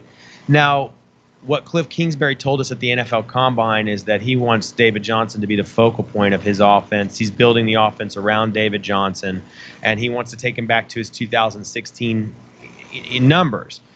Kyler Murray, at his size and stature, first of all, he's a pass-first guy. Mm-hmm. He is a very pass-first guy. So he can run, but he's a passer. So I don't think they're not looking to take a ton of carries away from David Johnson via Kyler Murray. And then with his stature, too. I mean, is that a guy you really want taking a pounding and short yardage at the goal line? I don't see it so much. So to me, it keeps the defense honest, having these weapons, having a quarterback who's a little bit mobile, who's a good passer. And I believe this continues to make David Johnson a viable rebound candidate that's presenting pretty good value in fantasy leagues. And look, Kyler Murray may be a very startable quarterback at times as a rookie in fantasy. Okay, we'll jump back to Arizona. I'm seeing right here, Seattle trades up for pick number 64. They use it on DK Metcalf. Now, I was just talking to your partner, Alex, about Metcalf, and he basically said, he was like, from a physical standpoint, there's a lot to like. From a skill standpoint, there's a lot to like. But he ran 3 routes in college. And how is that going to translate to the NFL? He made some interesting comps. I think the most interesting one was Andre Johnson, was a name that he threw out there. Give me your thoughts here on Metcalf. And now let's talk about him in the realm of now in Seattle here. Still a run-first offense, but you've got Russell Wilson. Doug Baldwin has a hard time staying healthy. There's really, Tyler Lockett is the deep threat. How does DK Metcalf fit in here for you? I've always viewed DK Metcalf in this draft as like the quintessential chess piece for certain offensive coordinators and their philosophy at the X wide receiver position. So you could kind of in a vacuum just remove all the stuff about his limited college production and take his athletic profile and just take some of the ability you have seen on the tape. And you just say, okay, this guy feels like an archetypal role for some offensive coordinators at the X wide receiver position. So I've seen him more as a commodity that would be hard for the league, too many coordinators in the league to pass on, just given his profile. And you're right, you look down at his comps and you say, well, not all these guys turned out to be great, but all of them were drafted pretty early. You got Andre Johnson, Demaryius Thomas, Rashad Perriman, Darius Hayward-Bay. It's a real boom-bust range here for DK Metcalf, right? But all those guys are first-round picks. And then, players like Josh Gordon, Martavis Bryant, even Tyrell Williams, guys that were drafted a little later, come to mind. I think that's kind of the range of wide receiver you're looking at, which is a huge range. But you can see that's a very specific role, most of those guys, that they'll fill at that X position. So ton of upside, obvious boom-bust candidate. But I see him as a chess piece, and that's likely how they're viewing him in Seattle, which has been very much a run-first offense. They've got Lockett, they've got Baldwin. I don't see they're not. I'm sure they see the upside with Metcalf, but I can't imagine they're bringing him in to feed him right off the bat. He's being brought in to stretch the field, to keep defenses honest, to run the vertical, to run the post. Those are things he can do. I was at the Ole Miss Pro Day. I was a little skeptical about DK Metcalf heading into that. I've been to a lot of these pro days. It wasn't a Mike Evans caliber pro day. He certainly wasn't in that league of things, but I left there saying that was a heck of a lot better than when I was here 3 or 4 years ago for Laquan Treadwell's pro day.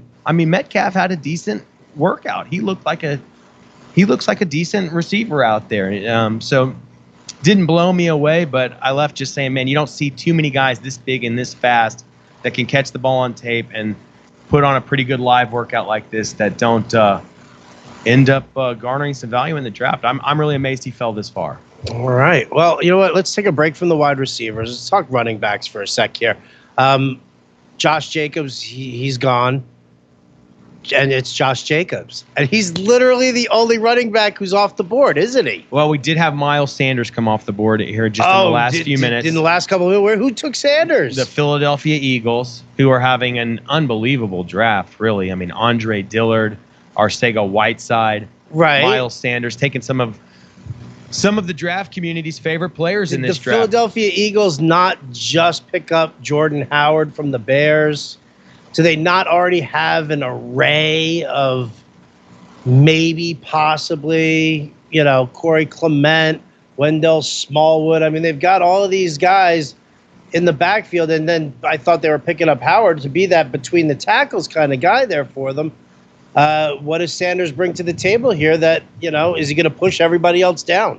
Well, look, we know what their philosophy is in Philadelphia with the running back by committee. And you bring up the Wendell Smallwoods and the Corey Clements, and I think they've finally had it with those guys and have decided to bring in a good version of those players.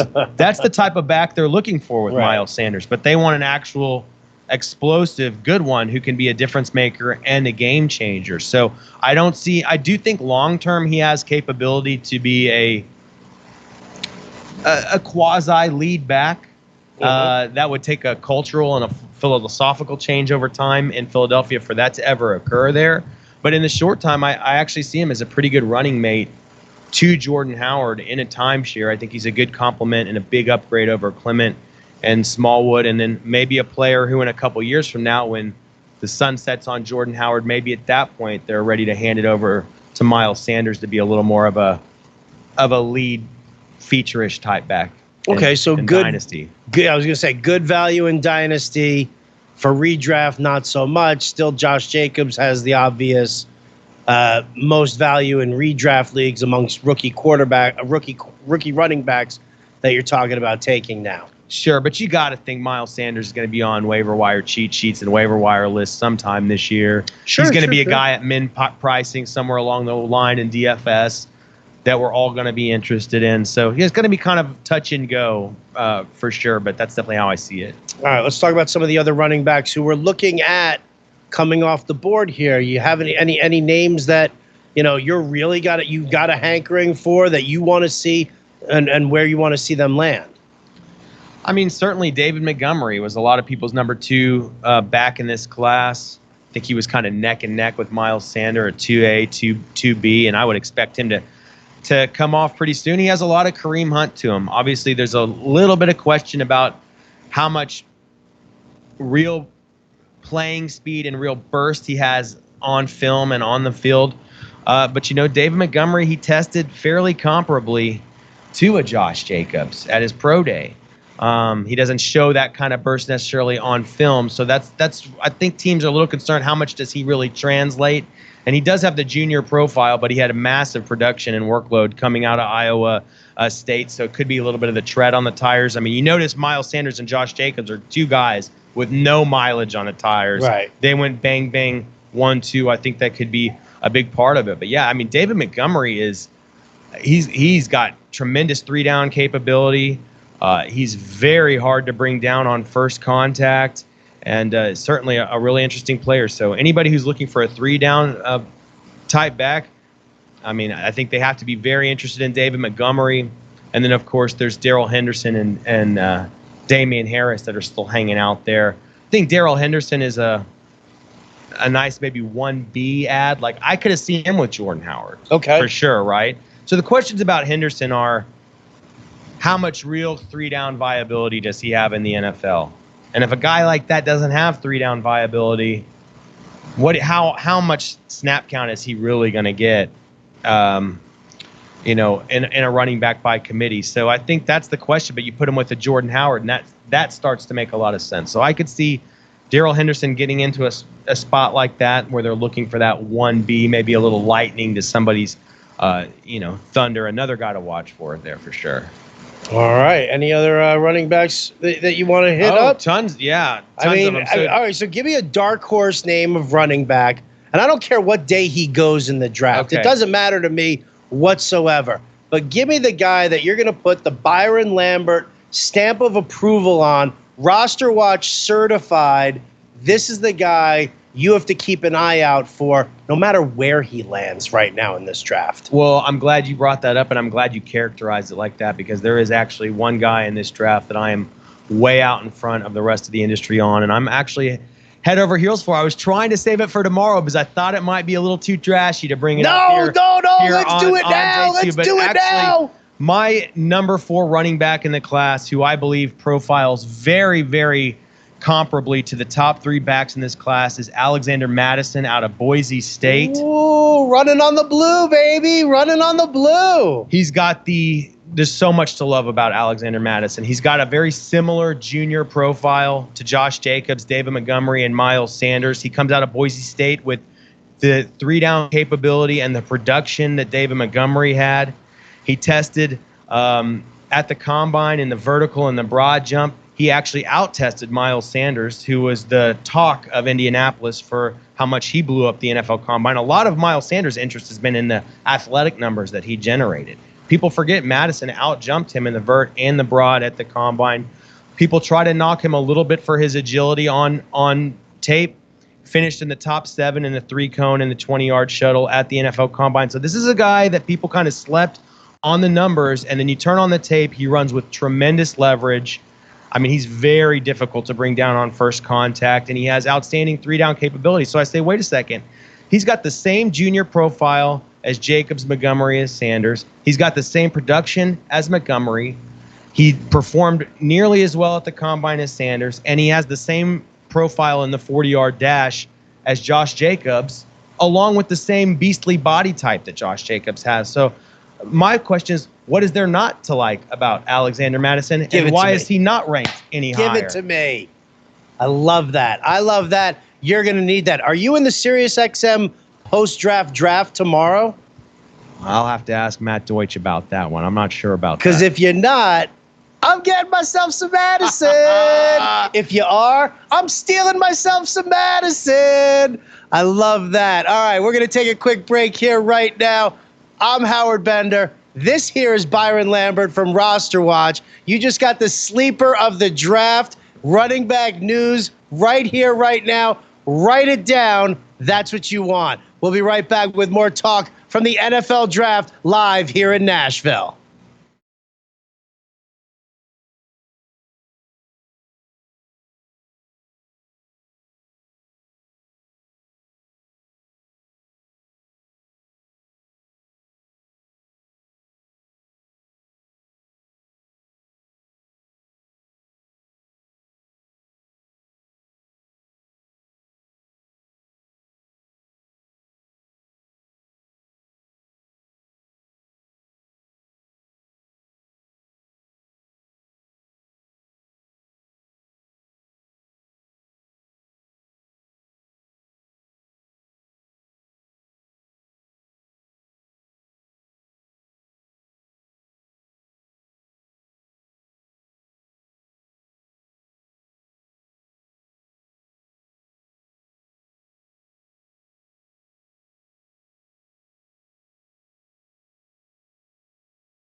What's going on, everybody? Howard Bender of Fantasy Alarm sitting next to Byron Lambert of Roster Watch. We are both from Sirius XM Fantasy Sports Radio. We're here day 2 in Nashville. We're about 10 picks into the third round of the NFL draft.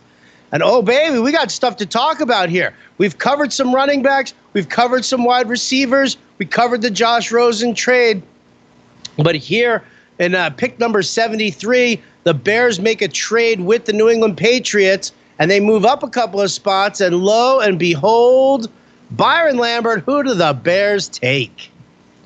Boom, Howard Bender. It was finally the stick of big dynamite for our fantasy leagues and our dynasty fortunes that we love. David Montgomery, one of my favorite running backs in the class. There's been so much just clamor out of Chicago Bears fans for this pick, and to see them actually move up and target a guy like David Montgomery, a 3-down back at 222 pounds. After shipping Jordan Howard off, this is a golden opportunity. He may not be in line to be RB1, in redraft because of the Josh Jacobs situation in Oakland, but all of a sudden, David Montgomery very, very much in the mix for RB2 in our fantasy leagues. All right, what does this mean, though, as far as the Bears' scheme and the usage of Tariq Cohen? What? Don't we know? I think we know what Tariq Cohen is, right? Yeah. I'm just saying how much, let's face it, Matt Nagy lied to everybody last year in the preseason. Jordan Howard's improving in his pass catching skills. Jordan Howard's my number one guy. Jordan Howard.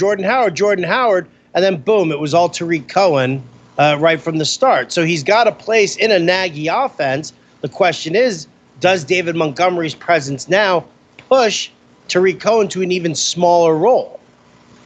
I think Tariq Cohen right now, the conservative thing would be to project him for the same exact workload that we saw out of him last year, because I think we could have projected him for a reasonable increase before this pick. But this is certainly, they didn't just move up to draft David Montgomery in the top of the third round, the second best back, 3-down bigger back in this class. They didn't make that move for this guy to come sit on the bench. He's going to come in and compete. So, you get the signing of Mike Davis.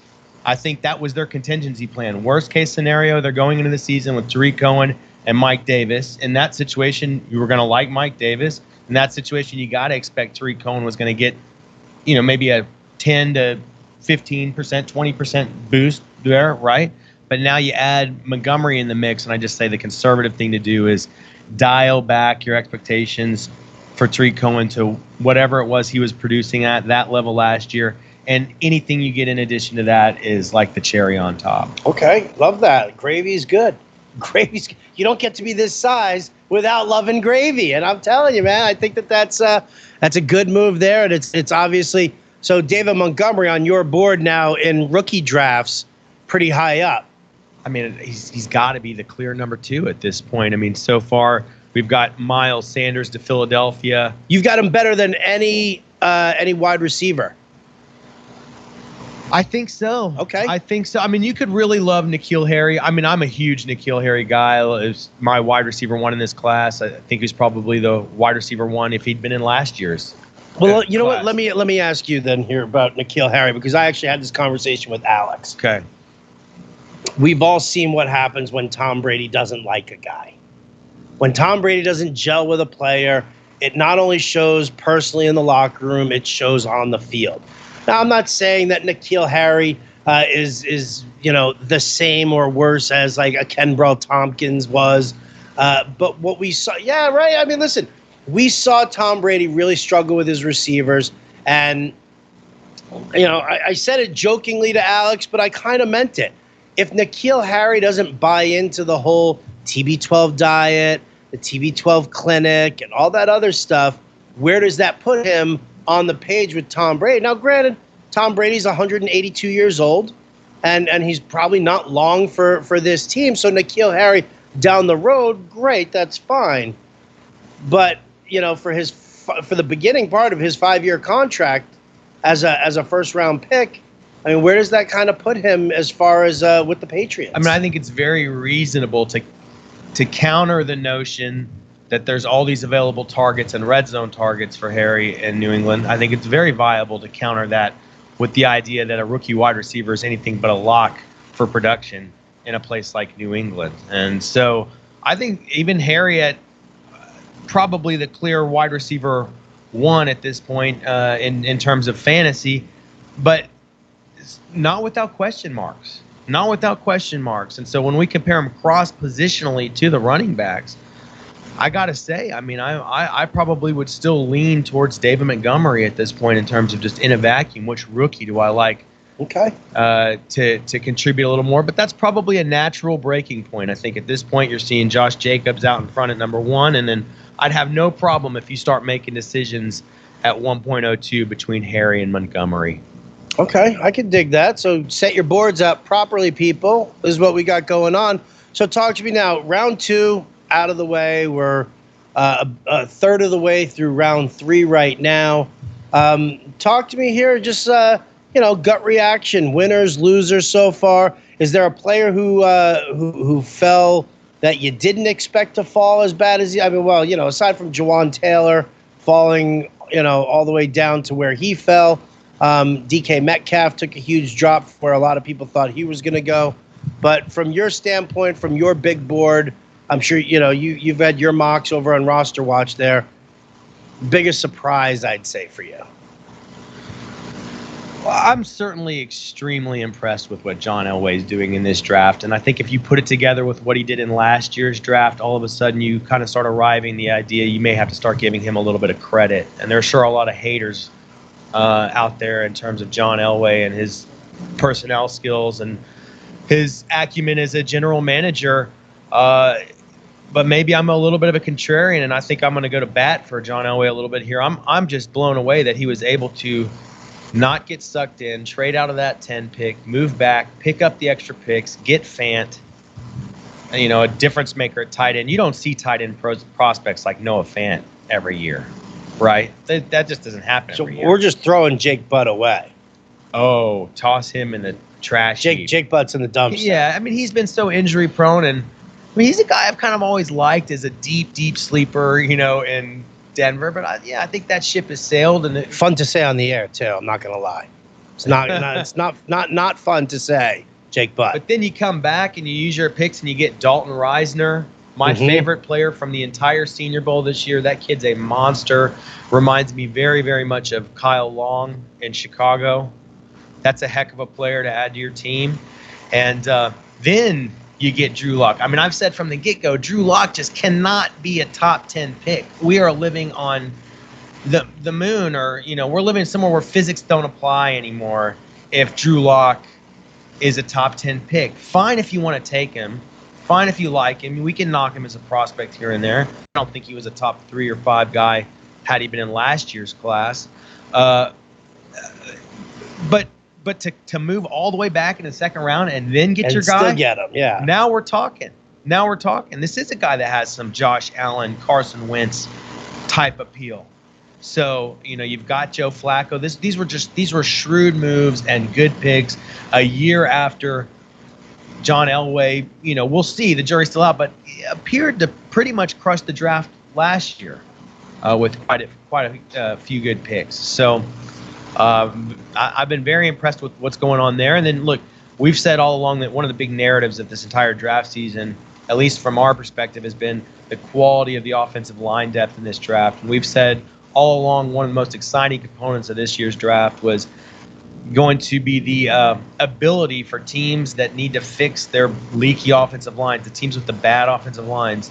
They're going to have a real opportunity this year to entirely fix and overhaul their offensive line at value in this draft.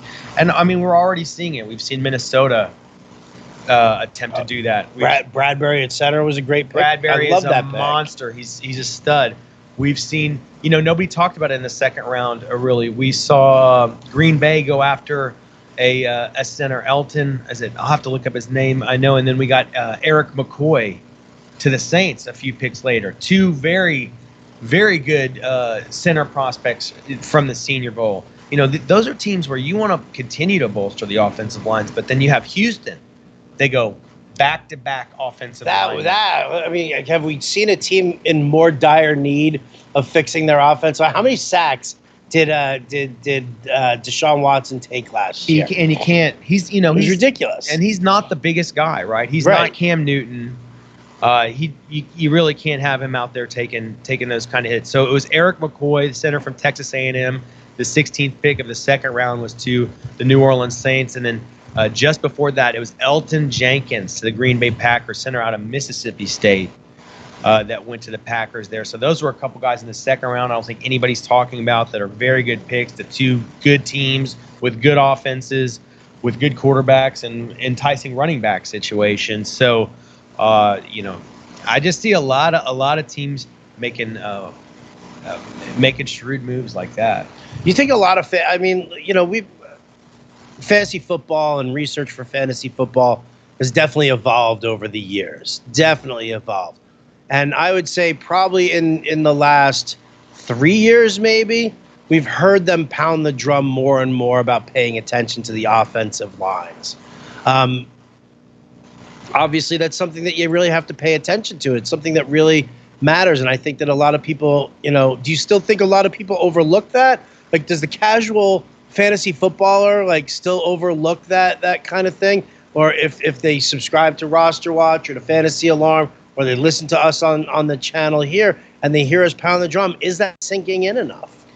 I mean, it's funny because I kind of feel like we were some of the original pioneers and purveyors of the offensive line data in this industry. I mean, that was something that was kind of a real internal analytic for us for a long time, and we made an outward-facing offensive line rankings in the preseason. We began making those about 5 years ago and actually putting them up on the site, kind of taking our internal evaluations there and turning those out customer back facing, and be like, right? This is why we do so well. Yeah, so we've always viewed the offensive line as important to the. It's a great way to split hairs. Look, if you got two guys that you think are kind of tied in your rankings, I want the guy on the team with the good offensive line, right?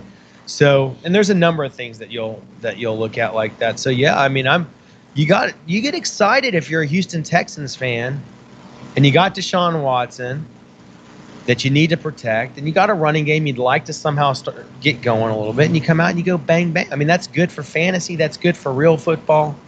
The Eagles took Andre Dillard.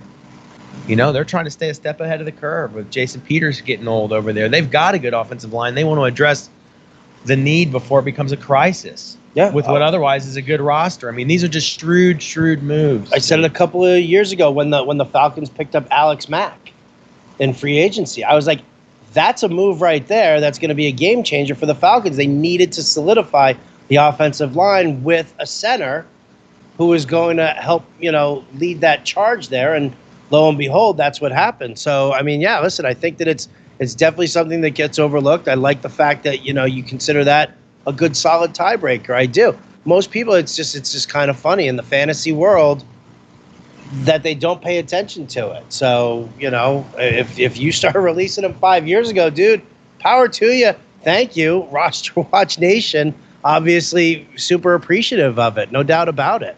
I definitely think it's a thing people look at now, right? You have to. Yeah. You can't, that's the thing. Like, if you're going to sit here and you're going to talk next-gen stats and all the other stuff that's going out there and all the analytics, we got Jeff Radcliffe downstairs at the main desk, and he's like, and he's like crunching numbers. He's trying to do it all like that. I mean, when you have stuff like that now, it's like the nerddom from fantasy baseball just crept on over to fantasy football. And it's become a different story here. It definitely has. It's gotten so much more competitive, right? Yeah. I mean, the average fantasy football player is much better than he used to be. Oh yeah. But listen, have I ever shared that with you? My philosophy on that. You guys at home, you'll love this. You've heard this on the Fantasy Alarm Show all the time. It takes skill, intelligence, and tenacity to win at fantasy baseball. But damn it, any mouth-breathing knuckle-dragger can win a fantasy football league if he can get lucky on the waiver wire and he makes that pick. I mean, that's the way it was. Now, yes, I agree with you. The analytics have gotten stronger. The offensive line research has gotten stronger. I do an article over at Fantasy Alarm every year about coaching systems. and how you have to understand. That's another one. You know, you have to understand. What kind of system is this? What's the system? What's the blocking scheme? Like, I mean, these are things that, yes, even I, as an original fantasy football player, 2 decades ago, what systems? Oh, I don't care. Oh, I got Drew Bledsoe as my quarterback. I'm super psyched about that. Like, I mean, that was, it was the way it was 20 years ago. Now it's a totally different story. Well, think about how most starting rosters have gotten deeper now over the years. It used to be the old standard ESPN roster was 2 wide receivers, 1 running back, and maybe a single flex. I mean, these days, starting lineups are blown out a couple spaces larger than that. So people are going deeper, having to go deeper into rankings to pick players to actually get into your starting lineup. And I just think it's across the board become, just more competitive, maybe. Yeah. Oh, no, I would definitely agree. I definitely think it's got more competitive, which I'm actually more appreciative of. I'm more appreciative of the fact that it has gotten competitive because, it was very easy to win my home league. And I listen, all my friends out there who are watching, I love you. I really do. And my wife's a big fantasy football player. I mean, it's that whole thing. Now it's, all these stats are coming out and she's suddenly losing interest. Well, you know that the FSTA in their most recent demographics report reported that of all fantasy players in North America, that females were almost constituting nearly 30% of them. Oh, yeah, dude.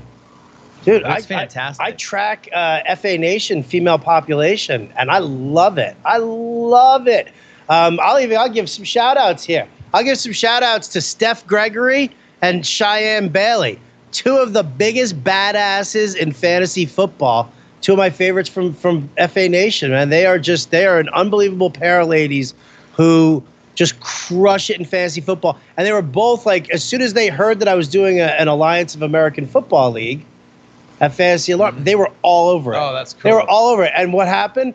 Before the season went out, they ended up like the 1994 Montreal Expos. They both had the best records in the the two top records of the league. They were the 2 division leaders. And their teams were crushing it. Absolutely crushing it. So I love that. Roster Watch Nation ladies out there. Yeah, there's definitely quite a few of them. You know how we do it, Howard Bender. Oh, I don't know. Is that how you roll over there? I don't know. Because listen, I do actually. Because I'm going to give a shout out to one Emily Dunlap. She deserves a very big shout out for putting up with all of us for many years. Clearly outplayed her husband in the Dirty Laundry Fantasy League that I started out. She's a good player. She was a great player. Unfortunately, she doesn't get to play anymore because her husband got the couple relegated out of the league. Because he couldn't figure out how to do the waivers. Because he couldn't figure out how to do waivers, and he was too proud to ask. There's a lesson for you out there, people. If you can't figure out your system, your waivers, whatever, just ask somebody. I'm sure if you asked your commissioner, he'd be happy to help you out there. So now that I've just sold out your buddy completely over Instagram, Facebook, and Twitter, somebody can sell me. I don't really care. It looks like we've had a couple of pretty fantasy relevant picks just come in off the board. Some very interesting ones right here. So boom at the number 10 pick of the 3rd round, it was Chicago with David Montgomery. We discussed that a few minutes ago. Immediately after that, pick number 11, the Buffalo Bills take Devin Singletary, running back out of Florida Atlantic. One of the more polarizing prospects in this NFL rookie draft class, but I'll tell you, probably the most exciting prospect that I watched on film. So a very, very exciting prospect to bolster that backfield. Look, that's what they want to do in Buffalo. They've got Yeldon now. They've got McCoy now. They've got Gore now. They got Singletary. We'll see if Gore makes the roster. I guess maybe he could be in peril. I don't think Gore is never going to not make a roster. I think he's going to make the roster, and I expect this is what the Bills want to do, right? So you got to love this. They're going 4 deep at running back now. They got Ed Oliver. Mm-hmm. I believe they have addressed the offensive line in this draft. Second round pick. I think they picked up an offensive lineman. Yeah, the Buffalo Bills did. So I really like what they're doing. And Devin Singletary, let me get to my notes here on Devin Singletary. So he was my number 10 running back in the class. My comps for him were Dion Lewis, Jaquiz Rogers, Mike Davis, Ito Smith, and Charlie Garner. And Charlie Garner. So Devin Single, a junior out of Florida Atlantic, very nifty runner, excellent feet, vision, patient and instincts, excellent on first contact, has an elusive knack to create huge plays. His position-specific traits in terms of his makeup, his DNA as a running back, really through the roof. His agility testing at the combine was the big question on Devin Singletary, kind of a diminutive running back at 5'7", 203. You wonder what kind of limitations he may have at the next level, but certainly a bananas running back. If you want to get excited at night, just go up to YouTube and turn on some Devin Singletary highlights, and that is a fun player to watch. So interesting pick there by the Buffalo Bills in terms of fantasy relevance. Not going to have much relevance this year. I think he's a Jaquiz Rodgers this year for them, which is fantasy irrelevant, right, Howard? That's like fantasy nightmares right there. Absolutely. All right, so let's go through the rest of it. Who else Green came Bay off Packers, the board? Jay Sternberger, John Hansen's guy downstairs. Loves him. Aggie, tight end from Aggie Land in Texas, College Station, Texas A&M. Are we ever going to see a tight end from Green Bay be fantasy relevant, though? I mean, I don't think it's possible. What astounds me, a lot of people were sitting there complaining about the fact that Green Bay, with 2 picks in the first round, didn't get Aaron Rodgers another weapon. And all I'm thinking of is, you know what? I mean, you picked up 5 wide receivers last year in the draft. That's right. You either have to try and develop these guys here, or if you're gonna throw out your entire draft. Like, there's a big difference between Arizona throwing out their first pick and Josh Rosen and starting over with Kyler Murray, than wasting an entire year's worth of draft picks and saying, screw it, none of you guys panned out, and we've got to move on. So I like the fact that Green Bay didn't do that, but now they come in here and they pick up a tight end, which has been a desolate position for them since what? Jermichael Finley? Was he like the last? That was the heyday of the Aaron Rodgers fantasy tight end. That was like the last fantasy tight end? Look, and Jimmy Graham's still currently on the roster. I mean, I know John Hansen is downstairs hooting and hollering. Is he touching himself? What do you think? Do you think he's touching himself? Is all of a sudden, on the He's map like under one the of the tight desk. ends to own here. Yeah, he's stuck on some kind of 600 yards, 7 touchdown, 50 target projection. But I just, the question with Sternberger is his blocking capability. So that's the whole.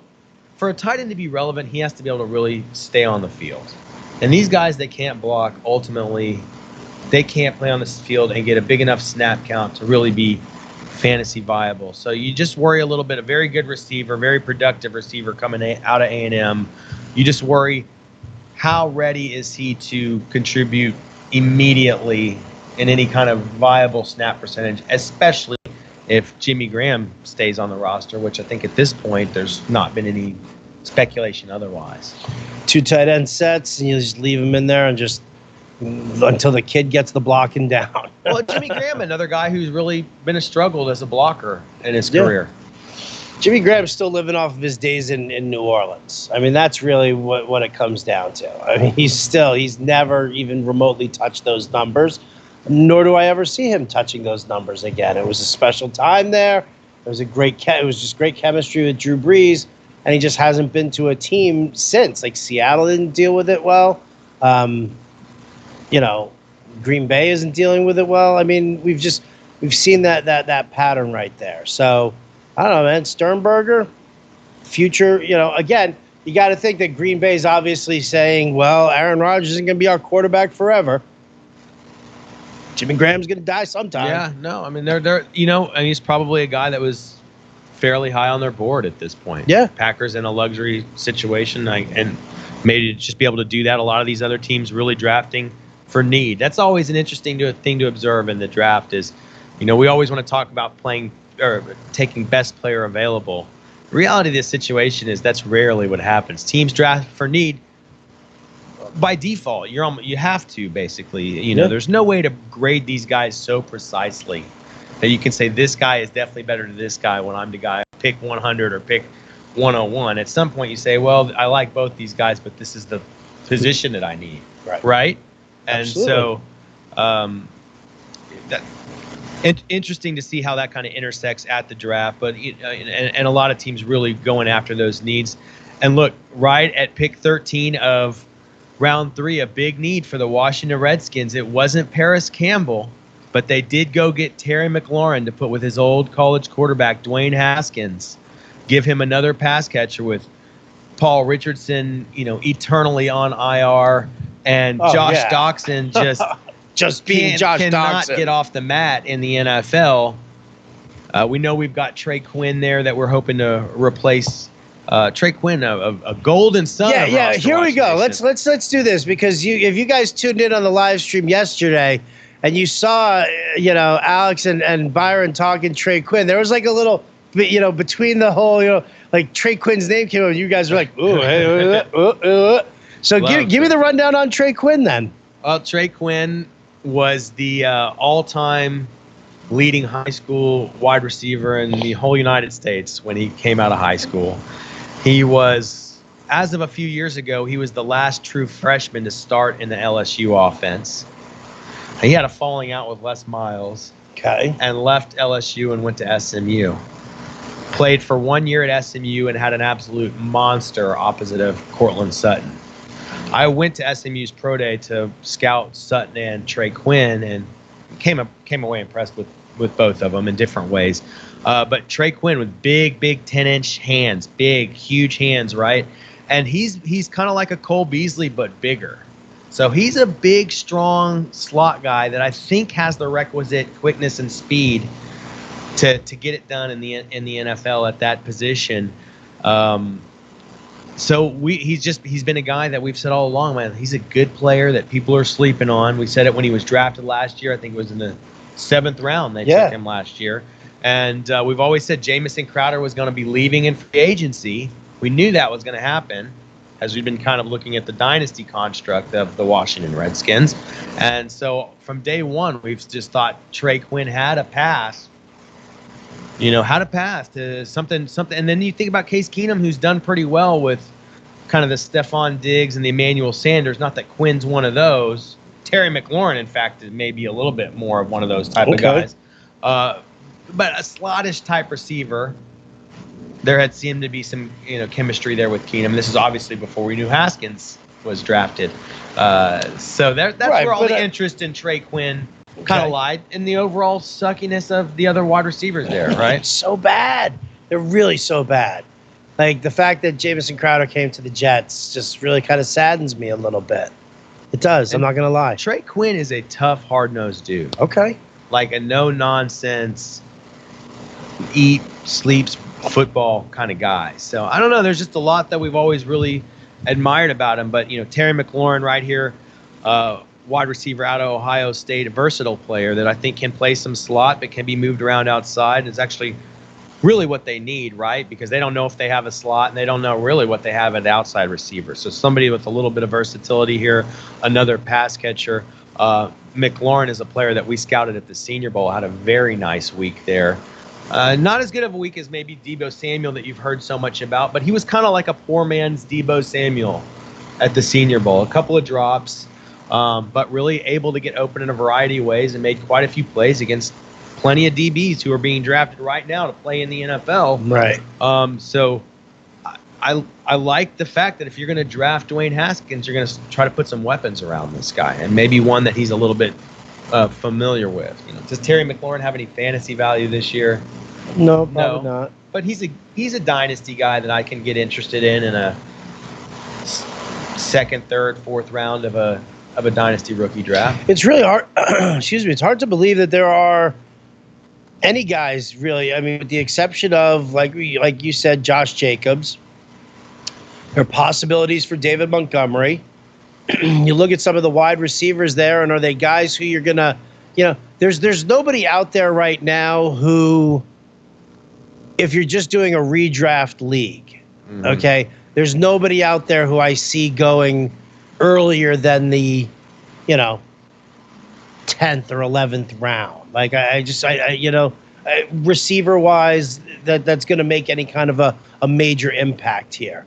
Yeah, and I mean, this seems to be this seems like to me that the type of draft that really it shines bright for dynasty, but not as bright for redraft.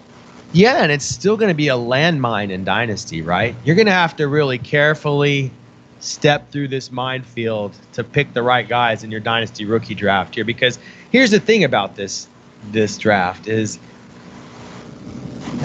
the elite quality at the top was non-existent, right? So there's nobody that you just love that you just have to have. So all of these guys are some type of projection. There's very little degree of separation between all of them. However, it is a pretty good class, and it's a deep class. So there's a lot of guys that are pretty good, but not locks, that you're going to have to sort through. And we just know that numbers-wise, a bunch of those guys are going to bust, and some of them are going to turn out to be, diamonds in the rough. It's going to be a little bit of a minefield in our dynasty rookie draft. It's definitely going to be. All right, let's go through here and let's talk about who else we like from the skills position, possible fantasy value moving forward. As we sit here on draft day here, day 2, we're at the 84th pick overall. It is round 3. The Kansas City Chiefs are on the clock right now. I'm sure they'll have to try for yet another wide receiver to fill the disgusting, nauseating holes that are developing on that team because of stupid people. But I don't want to get too I don't want to commentate on it too much. Right? Look, you're shuddering. So let's go. Who's the next skill position guy that we can talk about here after your McLaurin boy? In terms of another guy that we can get behind in our fantasy league. Well, I don't want a guy I'm going to get out in front of. Well, I mean, you just mentioned the disgusting hole in Kansas City. Oh, it's so gross, I think it's pretty hard to get behind Mecole Hardman as a rookie just because of the limited production coming out of college. And, literally, Mecole Hardman is most people's, ranked somewhere between wide receiver 10 if you were very generous. I think in NFL circles, he was obviously ranked a lot higher. But somewhere between people's wide receiver 10 and 20. A little skeptical how much he can contribute as a rookie, but the Chiefs, I believe, moved up to take Mecole Hardman. They did, actually. They targeted him. Surprised you, didn't it? Him. Yeah, surprised me huge. You saw my face. You guys gotta go check that out. Just so you know, there's a post where it is on at Sirius XM Fantasy on Twitter. The Mecole Hardman pick. Go look for Byron Lamb. Head literally pop off of my neck. It was like a Rock'em Sock'em Robots, and he just hit the. Well, I don't want to say hit in the chest because that's got a horrible connotation these days now. But he was hit. His head popped up. His eyes got like sock puppets. And he went bananas. Yeah, it was an insane feeling. But that could be a gaping hole, right?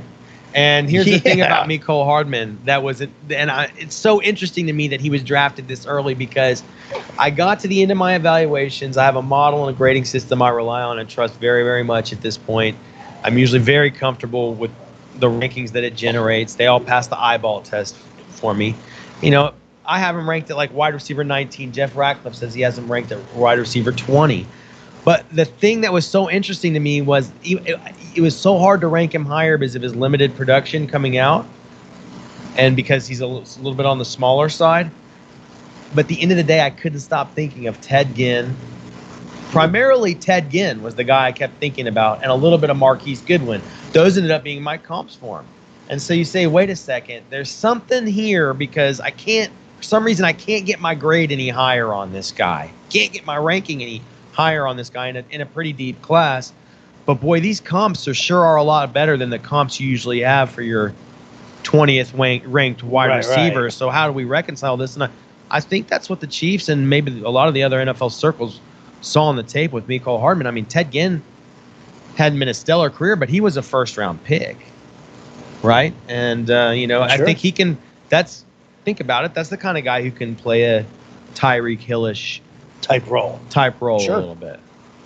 So I'd say Mecole Hardman is somebody who out of nowhere, out of left field, you have to have some interest by default, just considering circumstantially, right? Yeah, well, I think that was the definite thing, and we're actually looking at it live right now. Dante Hall about to announce the Chiefs selection here, round 3, pick 84. We're watching it live, waiting for that name to pop out here. Very curious to see where they go. And it's defensive tackle, Kalen Saunders. Beast at the Senior Bowl. This guy is a monster. He can actually he's huge. He's a huge, almost like nose tackle type, and he can do backflips, standing backflips. Stop it. A 325-pound guy I guarantee they're going to show it on the highlights right now. Kalen Saunders is a little brick house. Really impressed us at the Senior Bowl, was one of the big winners coming out of the Senior Bowl, had a lot of good press. Really an extraordinary athlete for somebody of his size and stature. So the Chiefs bulking up with Frank Clark. Yeah. With Kalen Saunders here along that defensive line a little bit. Well, I mean, listen, they let D Ford go. They let Justin Houston left during free agency also. So I mean, they definitely needed to patch up that front seven. Here you go. Look at him. Oh my Lord. Acrobatic. Are you kidding me? He just went and did a cartwheel into a round out into a backflip. I can't believe you knew what all those things were called. I'm kind of making it up as I go along, to be perfectly honest. Sounded good, though, didn't it? You knocked it out, man. Come on, baby. All right, guys. I'm Howard Bender. This is Byron Lambert. We're going to take a quick break right now. When we come back, we'll finish off today's round 3 action here, give you some other surprises, some exciting NFL stuff to help you through your dynasty leagues, your redraft leagues, whatever you got going on here. We'll be right back. Sirius XM Fantasy Sports Radio.